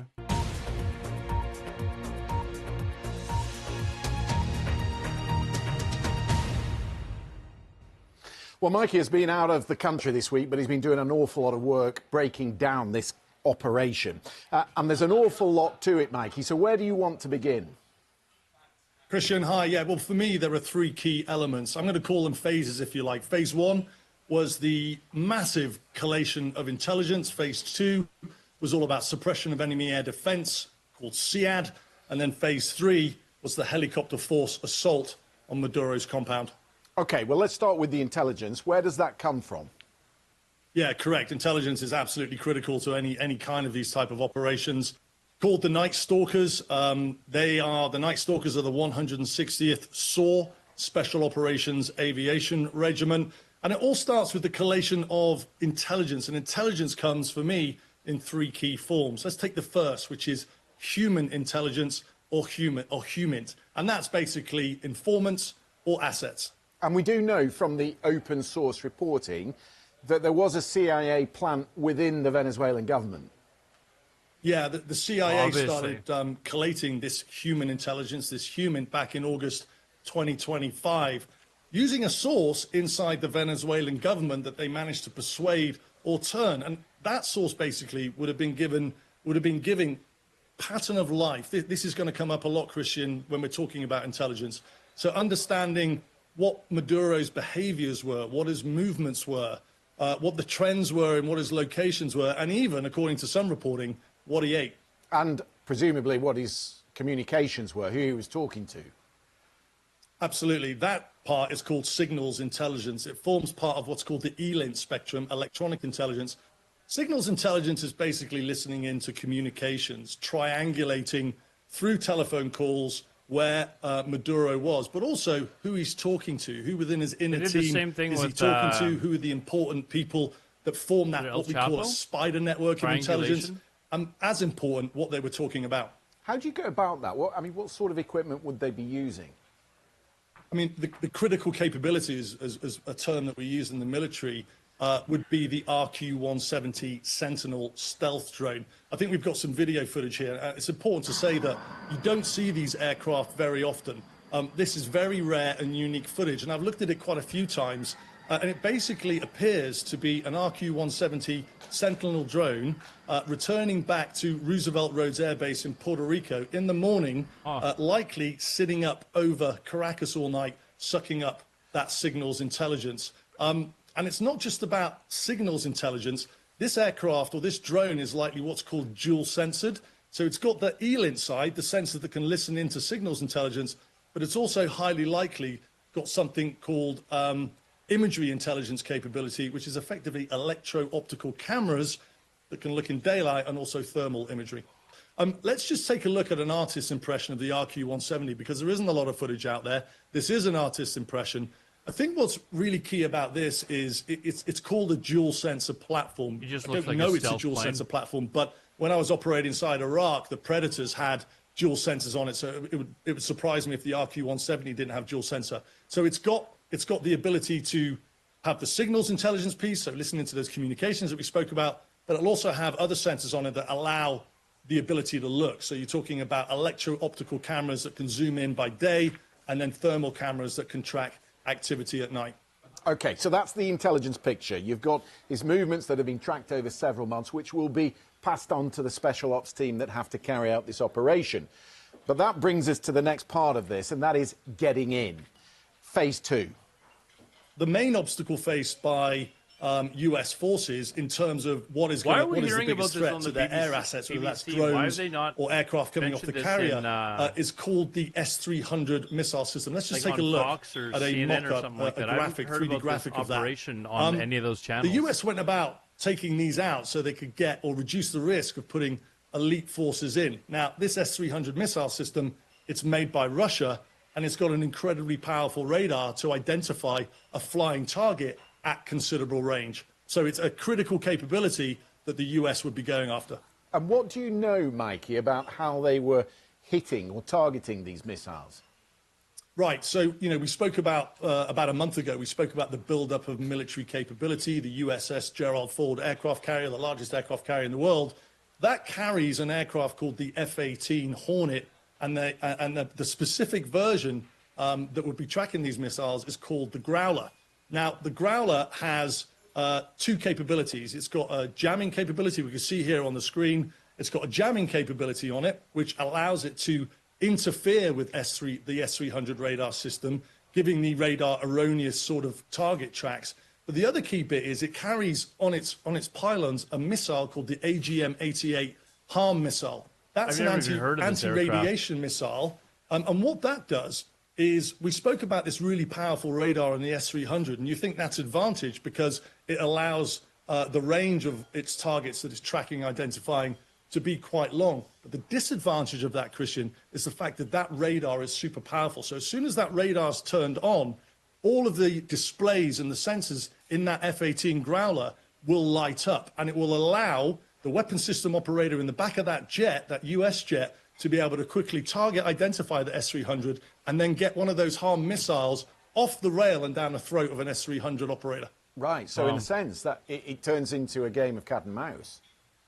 Yeah, so now you've got a situation where, if the S-300 operators turn its radar on for too long, they're going to get a lock from that F-18 Growler, and they're going to have a HARM missile looking at them. So there's obviously been some form of cat and mouse game where eventually the operators have deemed it too risky to turn the radar on and then eventually started to try and evade.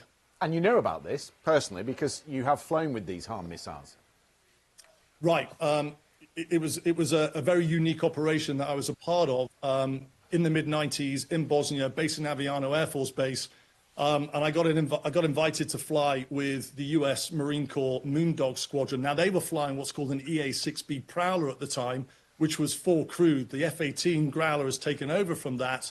But effectively, we went over on a mission in Bosnia, and we were looking for those surface-to-air missile systems using exactly that process of looking out for the radar to be turned on to launch the HARM missile on them. As it happens during that mission, no radars did turn on, and no HARMs were launched.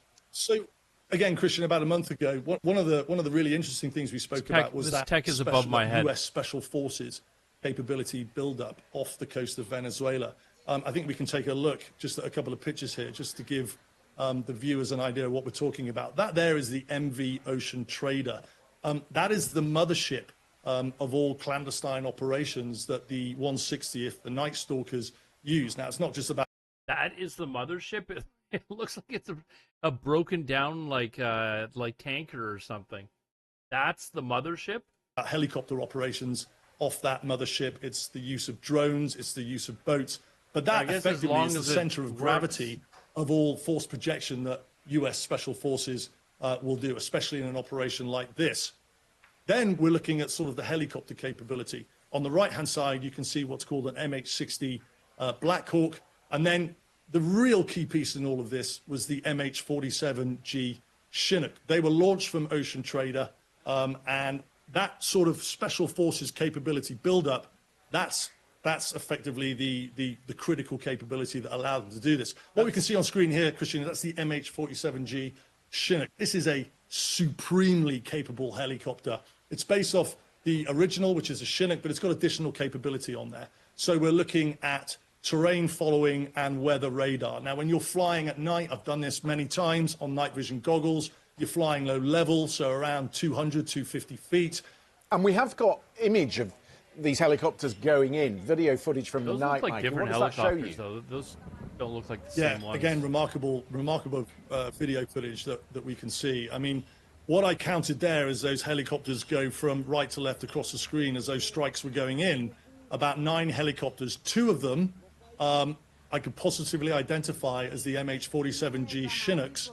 The other ones looked a little bit smaller, and therefore that tells me as a process, obviously, of identification, there are only 2 types. The other 7 were the MH-60M Black Hawks. Right, OK. Now, you've obviously flown on some of these missions. What sort of threats are they facing as they head in over that low terrain? The most significant threat that I would look at for intelligence estimates before any mission like this was what's called the man-pad threat, the man-portable air defense. Effectively, it's a shoulder-launched missile. We've got a picture here. Let me show you what I'm talking about.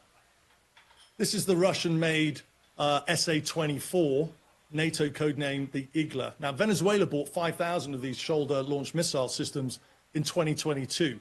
Now, if I knew that as a pilot planning this, it would put the fear of God into me, because these systems they're literally attached to soldiers. They're really hard to identify.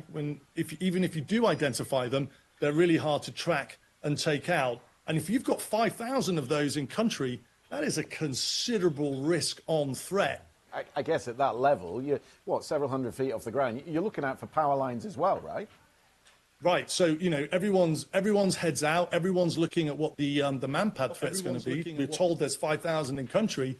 And then you take your eye off the ball for 1 second of what's called the radar altimeter, which gives you a really accurate reading of your height, or you get an unanticipated bit of high ground, or there are wires. That can become a significant threat as well. We used to call that CFIT, controlled flight into terrain. And that was equally as much of a threat as the man-pads were.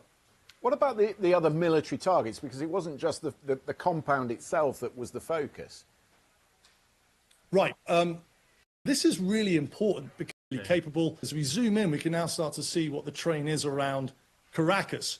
And as we go in a little bit more, you can see it's pretty mountainous. There are significantly high mountains to the south of Caracas and to the south of Maduro's compound, Fort Suana, where that was tucked right into the mountainside. Now, this is really important because what it means to the aviation crews that were flying those helicopters, it forces them down a certain channel, a certain route that they can only take in order to... Okay, I'm going to flip back to the Iran stuff. Hello, we promised you that we would do a look back at some of the things happening in British politics this week, and we will do that. But first of all, we're going to focus on the growing protests across Iran and the reaction to it by the Supreme Leader, Ayatollah Ali Khamenei, which we'll do with Lise Doucette on this episode of Newscast. I think that's pretty much the end of it. Hello, it's Adam in the Newscast studio. And it's Lise Doucette with Adam in the Newscast studio. Right. Protests across Iran today continued to grow despite a nationwide blackout implemented overnight, with sources telling the NewsHour it is the largest ever cutoff in Iran's history. What started as street marches against crippling inflation in the autocratic state have quickly grown to become one of Iran's largest protest movements in years, as calls for Supreme Leader Ayatollah Khamenei's ouster mount. Stephanie Tsai begins our coverage. In Iran, defiance reignited. Hundreds of thousands marched across the nation, tearing up flags of the Islamic Republic. Protests across Iran today continued to grow despite a nationwide blackout implemented overnight, with sources telling the NewsHour it is the largest ever cutoff in Iran's history. What started as street marches against crippling inflation in the autocratic state have quickly grown to become one of Iran's largest protest movements in years, as calls for Supreme Leader Ayatollah Khamenei's ouster mount. Stephanie Tsai begins our coverage. This would be absolutely like the biggest story in Iran, the defiance reignited. Hundreds of thousands marched across the nation, tearing up flags of the Islamic Republic and chanting, "Death to the dictator, Ayatollah Khamenei." This bloodied protest. Holy crap, what happened to her? Protester yells, "I am not scared. I have been dead for 47 years. That was when Iran's Shah, Reza Pahlavi, was deposed in the Islamic Revolution, and Ruhollah Khomeini took power.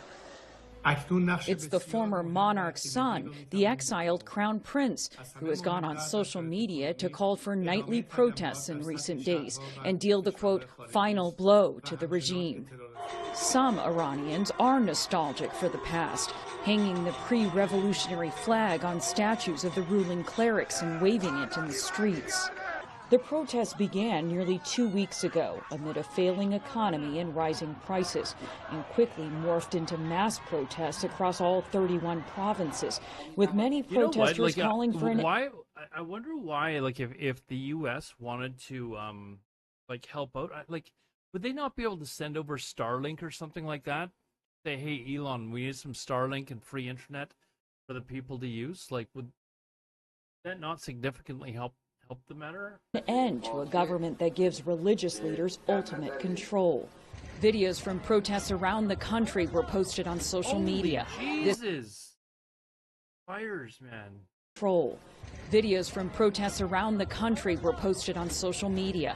This one showing protesters hanging nooses off state CCTV cameras as they called for the end of the regime. Authorities cut off internet and phone access in Iran on Thursday. Why are you trying to drive down this street when you know that there's these protests and stuff like that? Like, what are you doing?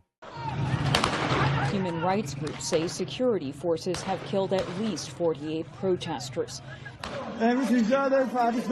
Today, video surfaced showing lifeless bodies scattered on the streets of Fardis, 25 miles west of the capital. 2,000 protesters have been arrested, and authorities have said they'd be shown no leniency. More than a dozen security officers have also been killed. Today, the country's supreme leader blamed the uprising on U.S. interference. Last night in Tehran and some other places, a bunch of vandals showed up and just... Got nothing to do with them being like an authoritarian government or anything like that, or people starving and not having any food to eat. Destroyed buildings belonging to their own country, just to please the U.S. president. His hand is stained with the blood of Iranians. President Trump repeated a warning to Iran today. I just hope the protesters in Iran are going to be safe, because it's a very dangerous place right now. And again, I tell the Iranian leaders, you better not start shooting, because we'll start shooting too. Iranian Foreign Minister Abbas Araghchi has dismissed Trump's threats.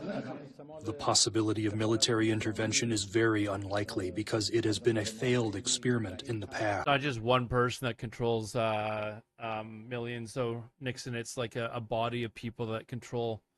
And, you know, when people have that much power and that much wealth and stuff like that, they don't want to give it up, right? So when governments have bombs to fight you with, and you've only got sticks and like little like pistols or whatever, it's kind of hard, right? But only last June, the United States launched a coordinated attack with Israel on Iran's nuclear enrichment sites. For the PBS NewsHour, I'm Stephanie Tsai. For perspective on these protests in Iran and how the government there is responding, we turn now to Vali Nasser, professor of international affairs and Middle East studies at the Johns Hopkins University School of Advanced International Studies. His latest book is Iran's Grand Strategy, A Political History. Vali, welcome back to the show. And before we get to the regime and the response, I want to ask you about these protests, the speed with which they grew, the scale to which they've now spread. What does that say to you about the Iranian people? So I guess they are a lot bigger than we were talking about earlier. There's underlying anger. It's just so hard to tell with no internet. Serious. So. It's growing. It has been there for some time. It's now been aggravated by a worsening economic situation and also a sense of despondency that nothing's going to change with Iran. There are no negotiations with the U.S. There's no sanctions relief. There's no prospects of real change in Iran. And all of this is coming to a head. And I think also the protesters will have been emboldened by the support that they're receiving from President Trump and a sense that perhaps the Islamic Republic is more vulnerable this time than it has been in the past. What should we take away from what we see in the way of the regime response so far? As we mentioned, internet cut off, dozens killed, thousands arrested, but it's not as brutal a crackdown as we've seen to protests in years past. Why do you think that is? Well, first of all, I think the Iranian regime thinks that during the June war with Israel, the Iranian public did not rise up. And that was very important to Iran's survival in that war. And I think they thought that they had created at least a bond of nationalism with the Iranian public, and they did not want to break that easily by reacting very adversely to the protests. Secondly, the protests were economic when they began, and economic protests in the past have not been very threatening to the regime. It is only when they became much more about toppling the regime and end to the Islamic Republic, and then they found support from President Trump, that the Islamic Republic decided that the protests needed to be cracked down. What do you make of that threat from President Trump? I mean, do you believe that the Iranian regime thinks if they crack down more severely, that could provide a pretext for Americans to intervene? I don't really see America. I think they take that threat very seriously, and I think they have assumed all along that domestic stability in Iran is an important over there and give them free internet, signal as to whether Israel or the United States will decide to attack or not. Secondly, they watched what happened in Venezuela, and they decided that President Trump could cross red lines and take actions that previously nobody assumed that he would. And it is not beyond a realm of possibility that the United States may attack Iran, try to eliminate the leadership in Iran in a way that it didn't do during the 12-day war. And I think they think that the direction of the protest may signal to Washington that Iran is weak enough that the regime may fall with a military strike. So I think they take that very seriously. And that's what's different this time. In other words, domestic protests are not in of themselves threatening. They are threatening to the regime because they are combined with an external threat coming from the United States. And all factors taken into consideration, what's your assessment of the leadership in Iran right now? Are they at their weakest point? Could external intervention topple this regime? I think the regime will not be easily toppled, and the size of the protests have to be much larger for a much longer period of time. But I think Iran is finding itself in a situation that it has not done before. Even if these protests go away, the situation before the Islamic Republic is not going to change. It's still facing a threat of war with the United States and Israel, and its economic situation is only going to get worse. So I think the regime is not only trying to deal with the protests right now, it's trying to figure out how it's going to survive, how might it change in order to improve the situation before it. And all of this is quite new. Vali, in the minute or so we have left, I want to ask you about the exiled Crown Prince, Reza Pahlavi, who was the first to call for these protests that we've seen spread across Iran in the last couple of days. Does the fact that the protests grew as they did say something about his level of support on the ground?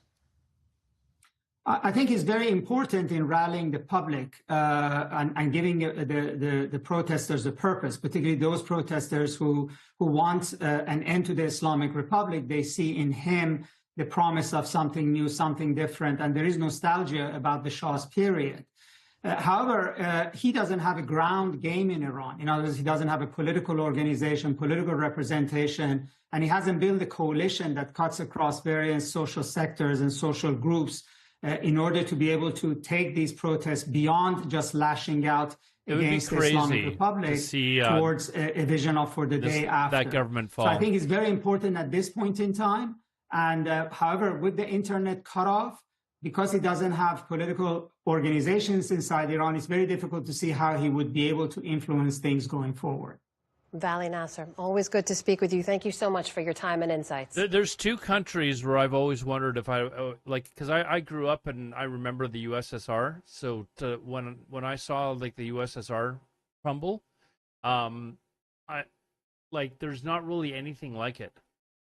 You know, even since then I haven't seen anything like that. And the only, the other two countries that, would be sort of similar, although not to quite that scale, would be North Korea and Iran. I guess to a smaller extent, Iraq as well, when, the U.S. went in there. But if Iran's government was to ever collapse, that would be one hell of a news story, because I can't remember anything like it, like I said, all the way back into, since the USSR. And I want to say, I think I was about 16 or something like that when the USSR crumbled. So, thank you.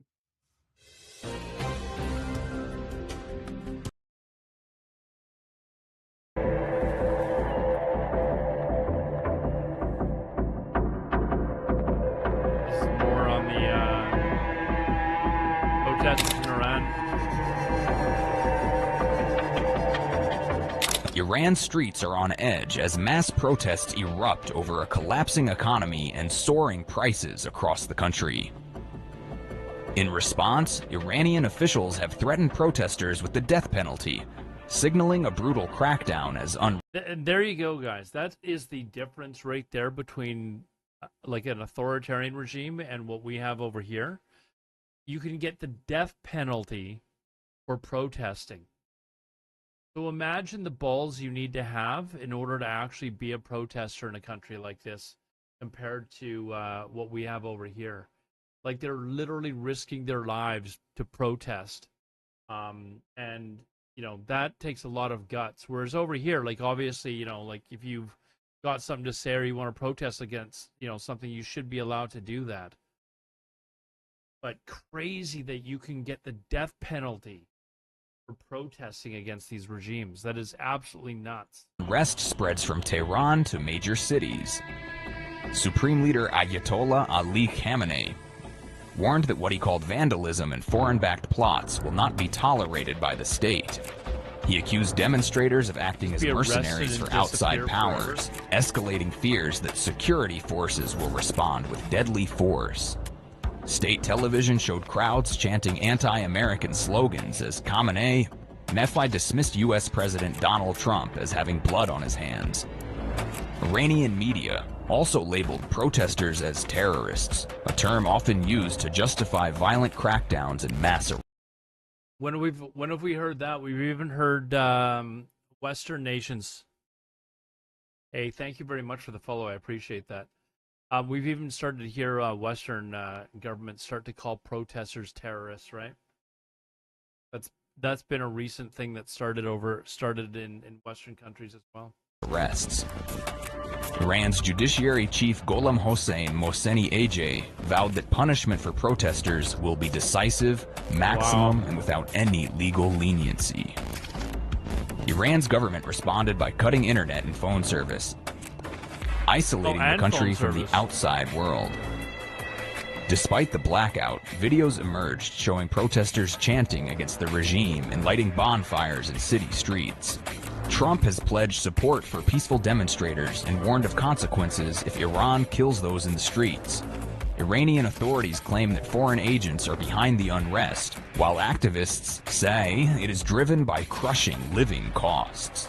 The protests began after Iran's currency plunged to record lows, worsening an already painful cost of living crisis. They were actively engaged in widespread destruction, causing immense damage and chaos, solely for the purpose of appeasing and gratifying individuals who held the highest position in America. You know what is crazy? If you look at old clips of Iranians, I'll pull some up. But what Iran looked like before, like back in like the 60s and stuff like that, like it was a very progressive country. You know, you had women walking around in like short dresses and stuff like that, and now look at it. It is crazy how quickly it changed. From the way it was, and then they bring in these religious whack jobs, and just completely oppress the population.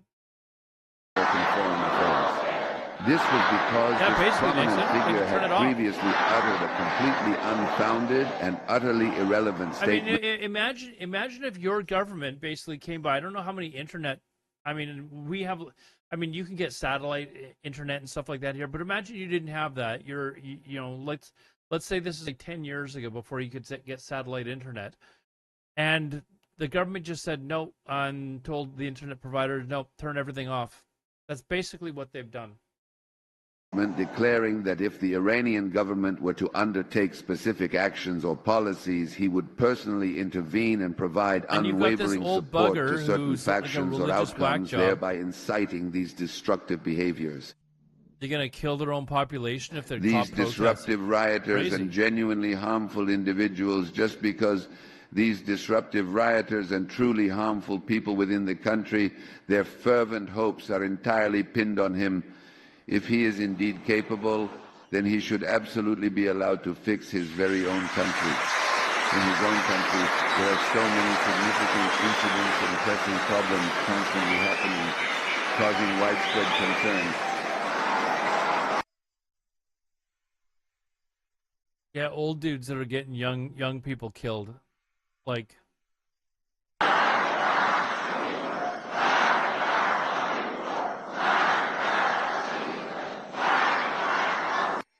I always wonder when you're in a country like this and people are being oppressed. I'm really actually curious to know how many of these people that are here, if they're brainwashed and they're just true believers, or if they're like, you know, in North Korea where they're basically just like faking it to, you know, to not get into trouble, basically, right? Like, I wonder if you were to ask them and get an actual honest answer as to how they feel about the government, if they're brainwashed, they're just like, oh no, our leader, you know, our lovely, or if they would be honest and say, no, I hate this life. I want to wear a dress and put on some makeup or something like that. Like some of these women obviously can't. I'm curious as to how they actually feel.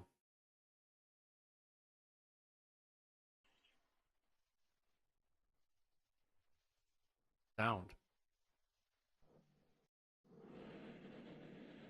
Like the sound. His hands are stained with the blood of more than 1,000 Iranians. In the 12-day war, over 1,000 of our compatriots, aside from commanders, scientists, and prominent figures, ordinary people were martyred. This person said, I gave the orders I commanded during the war. After a period of intense internal deliberation and the undeniable weight of his conscience, he ultimately decided to reveal the truth.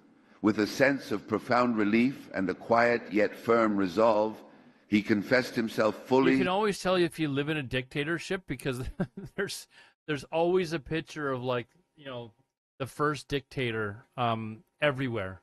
And without reservation, acknowledging his involvement in the matter. This significant admission marked a turning point as he laid bare the details of his actions and the circumstances that led to them, finally unburdening himself of the secrets he had carried.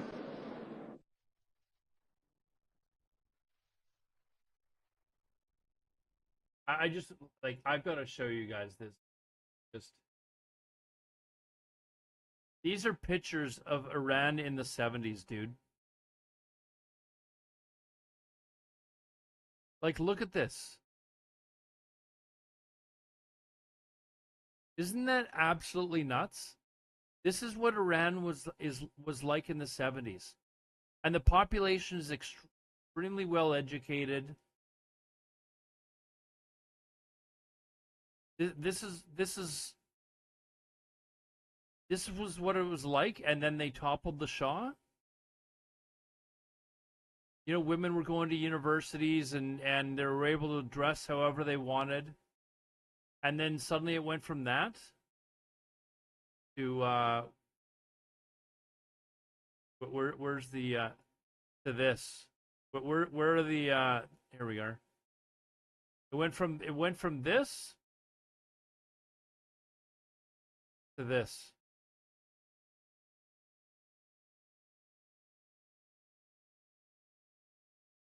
Here, I'm just gonna put them beside each other.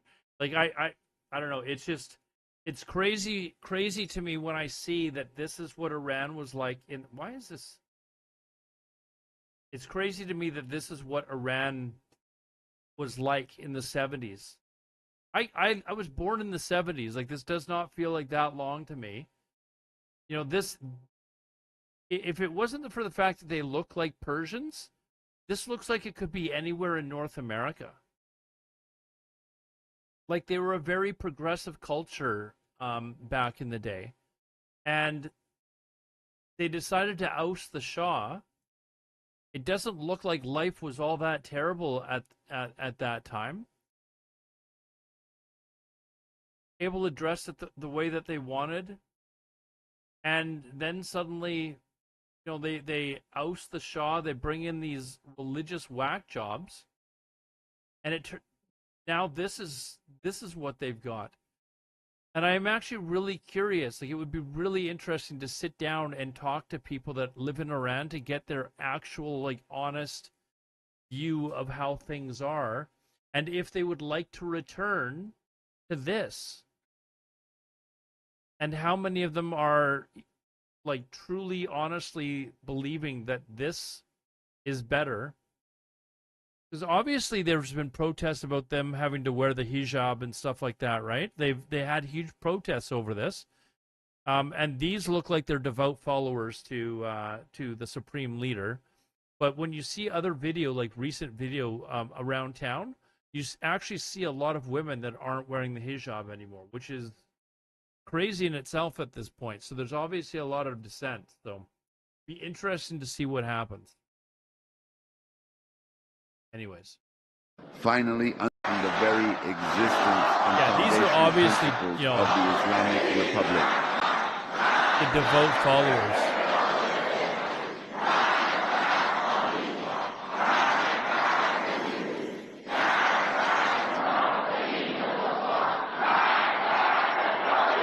It will absolutely not tolerate serving foreign interests or agendas, no matter who you truly are. If you become a mercenary for foreign powers, if you actively work for outsiders against the very nation itself, then there will be severe consequences. It does not tolerate serving foreign interests, no matter who you are. If you become a mercenary for foreigners, if you work for outsiders, the nation rejects you, and the Islamic system also rejects you. This applies to those people, that guy. Consider the individual who sits there so arrogantly and with such profound pride, constantly passing harsh judgment upon the entire world without any true understanding or empathy. That guy who sits there arrogantly and pridefully passing judgment on the whole world. He should also know that usually the world's tyrants and oppressors like Pharaoh, Nimrod, Reza Khan, and all the Rezas and their ilk, when they were at the height of their arrogance, they were overthrown. Fellow countrymen, over the past few days, I have closely followed your protests and marches, especially today in the Tehran Bazaar. Despite the regime's repression, your perseverance is admirable, and you have surely noticed that the crowd's density forces the security forces to retreat and increases the likelihood of defections to your side. Therefore, it is important to maintain this discipline and breadth. Today, I am sharing my first call to action with you, and I invite you all to start chanting slogans this Thursday and Friday, the 18th and 19th of Day, at exactly 8 p.m., whether in the streets or even from your own homes. Next week? As a result of the feedback from these actions, I will announce the next calls to action to you.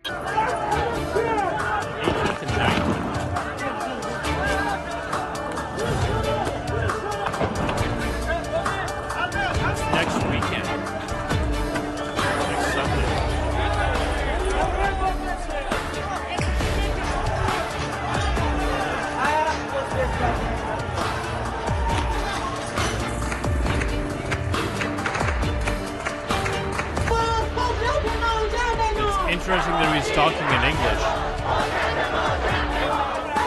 There you go. This is what I was saying earlier. This is what I was saying earlier, is you would never see this, 5 years ago, women walking around without their hijab. This is in Tehran.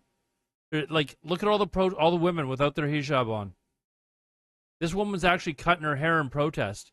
You would never see this 10 years ago. Ever would you see this. Not a single woman. Is this in Tehran? Like, I've actually got to ask that question. Is this actually in Tehran?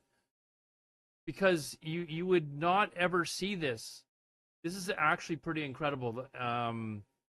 They've got English translation. I'm actually like wondering if this is even in Iran, because it is so bizarre that the signs are in English. Like, that's pretty crazy. Let's see if this is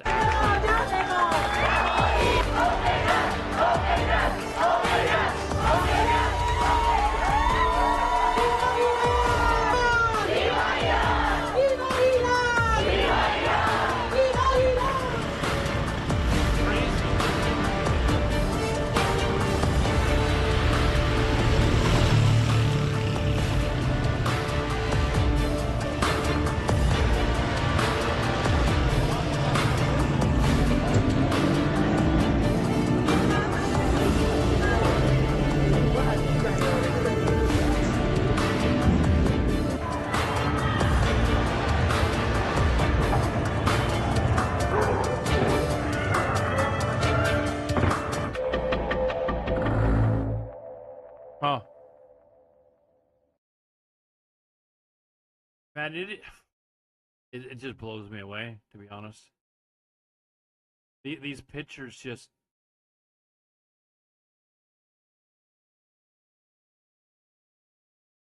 Iran in the 70s, man. Like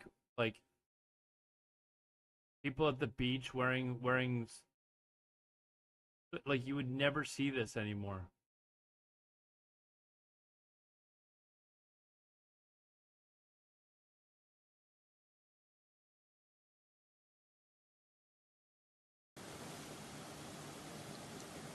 In Iran, the crisis is spiraling.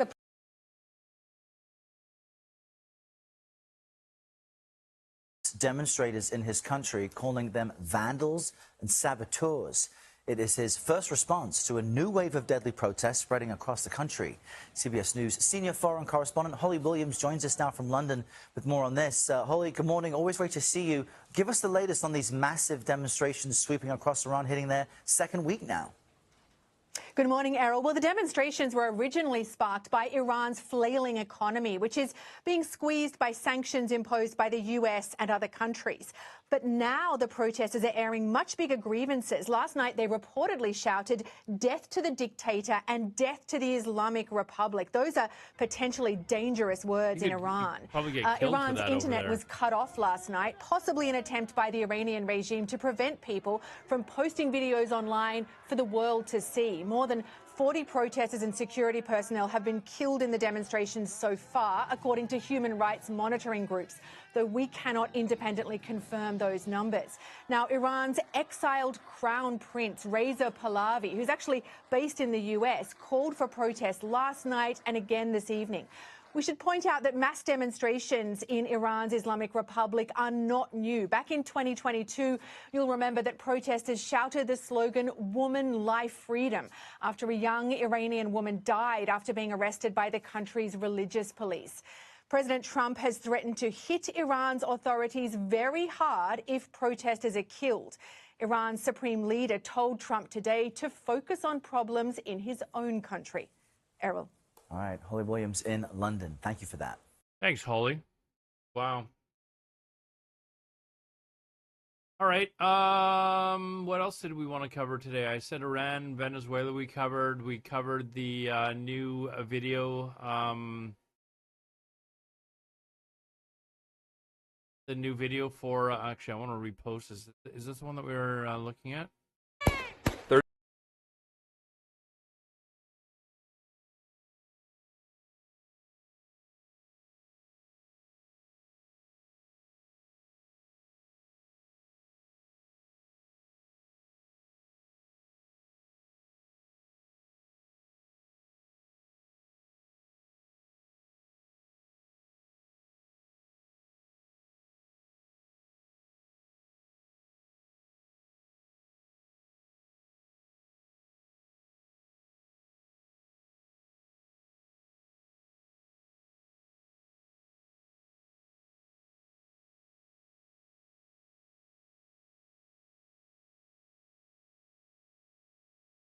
I don't have to have it zoomed in anymore since we're not watching that.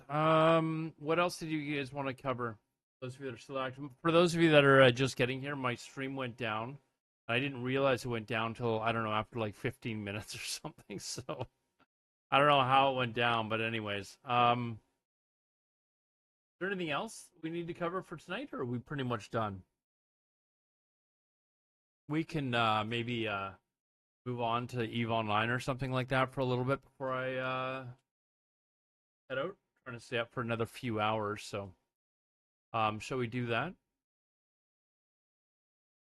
Turn this all down maybe, and I guess I could restart the stream as well. Go and grab a bite to eat, and then restart the stream in a little bit if you guys want. But I don't know that there's much more as far as news goes. Let me just quickly check Twitter here. See if there's anything. It's still a lot on that topic.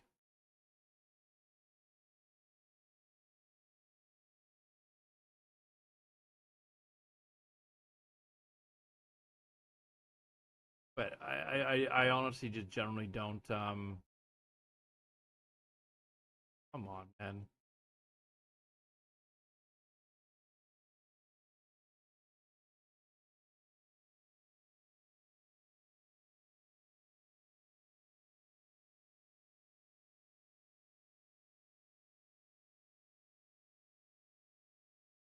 I just can't like stay on Twitter for very long. It's just so repulsive now. So repulsive. Okay, let's close this down. Close that. I don't know if I should. I think maybe what I'll do is I'm gonna shut the stream down for a little bit, guys. I'm gonna go grab a bite to eat, and then I'll come back and I'll stream EVE Online for a few hours, and then I'm trying to fix my sleep schedule. And kind of do like a double stream during the days. So I know a little bit slower when I do the news stuff, but I would like to give this a bit of a go. So anyways, I will be back in half an hour or so, and I'll start doing some EVE Online. Until then, guys, I'll talk to you guys later. Thanks for watching the stream. Sorry it went down for a little bit there. And if you get a chance, please go to subscribe to my new YouTube channel for the news stuff if you're interested in that sort of thing. I'd like to try and get some traction there. So have a good one, guys. Take care. We'll see you guys in a little bit for EVE Online.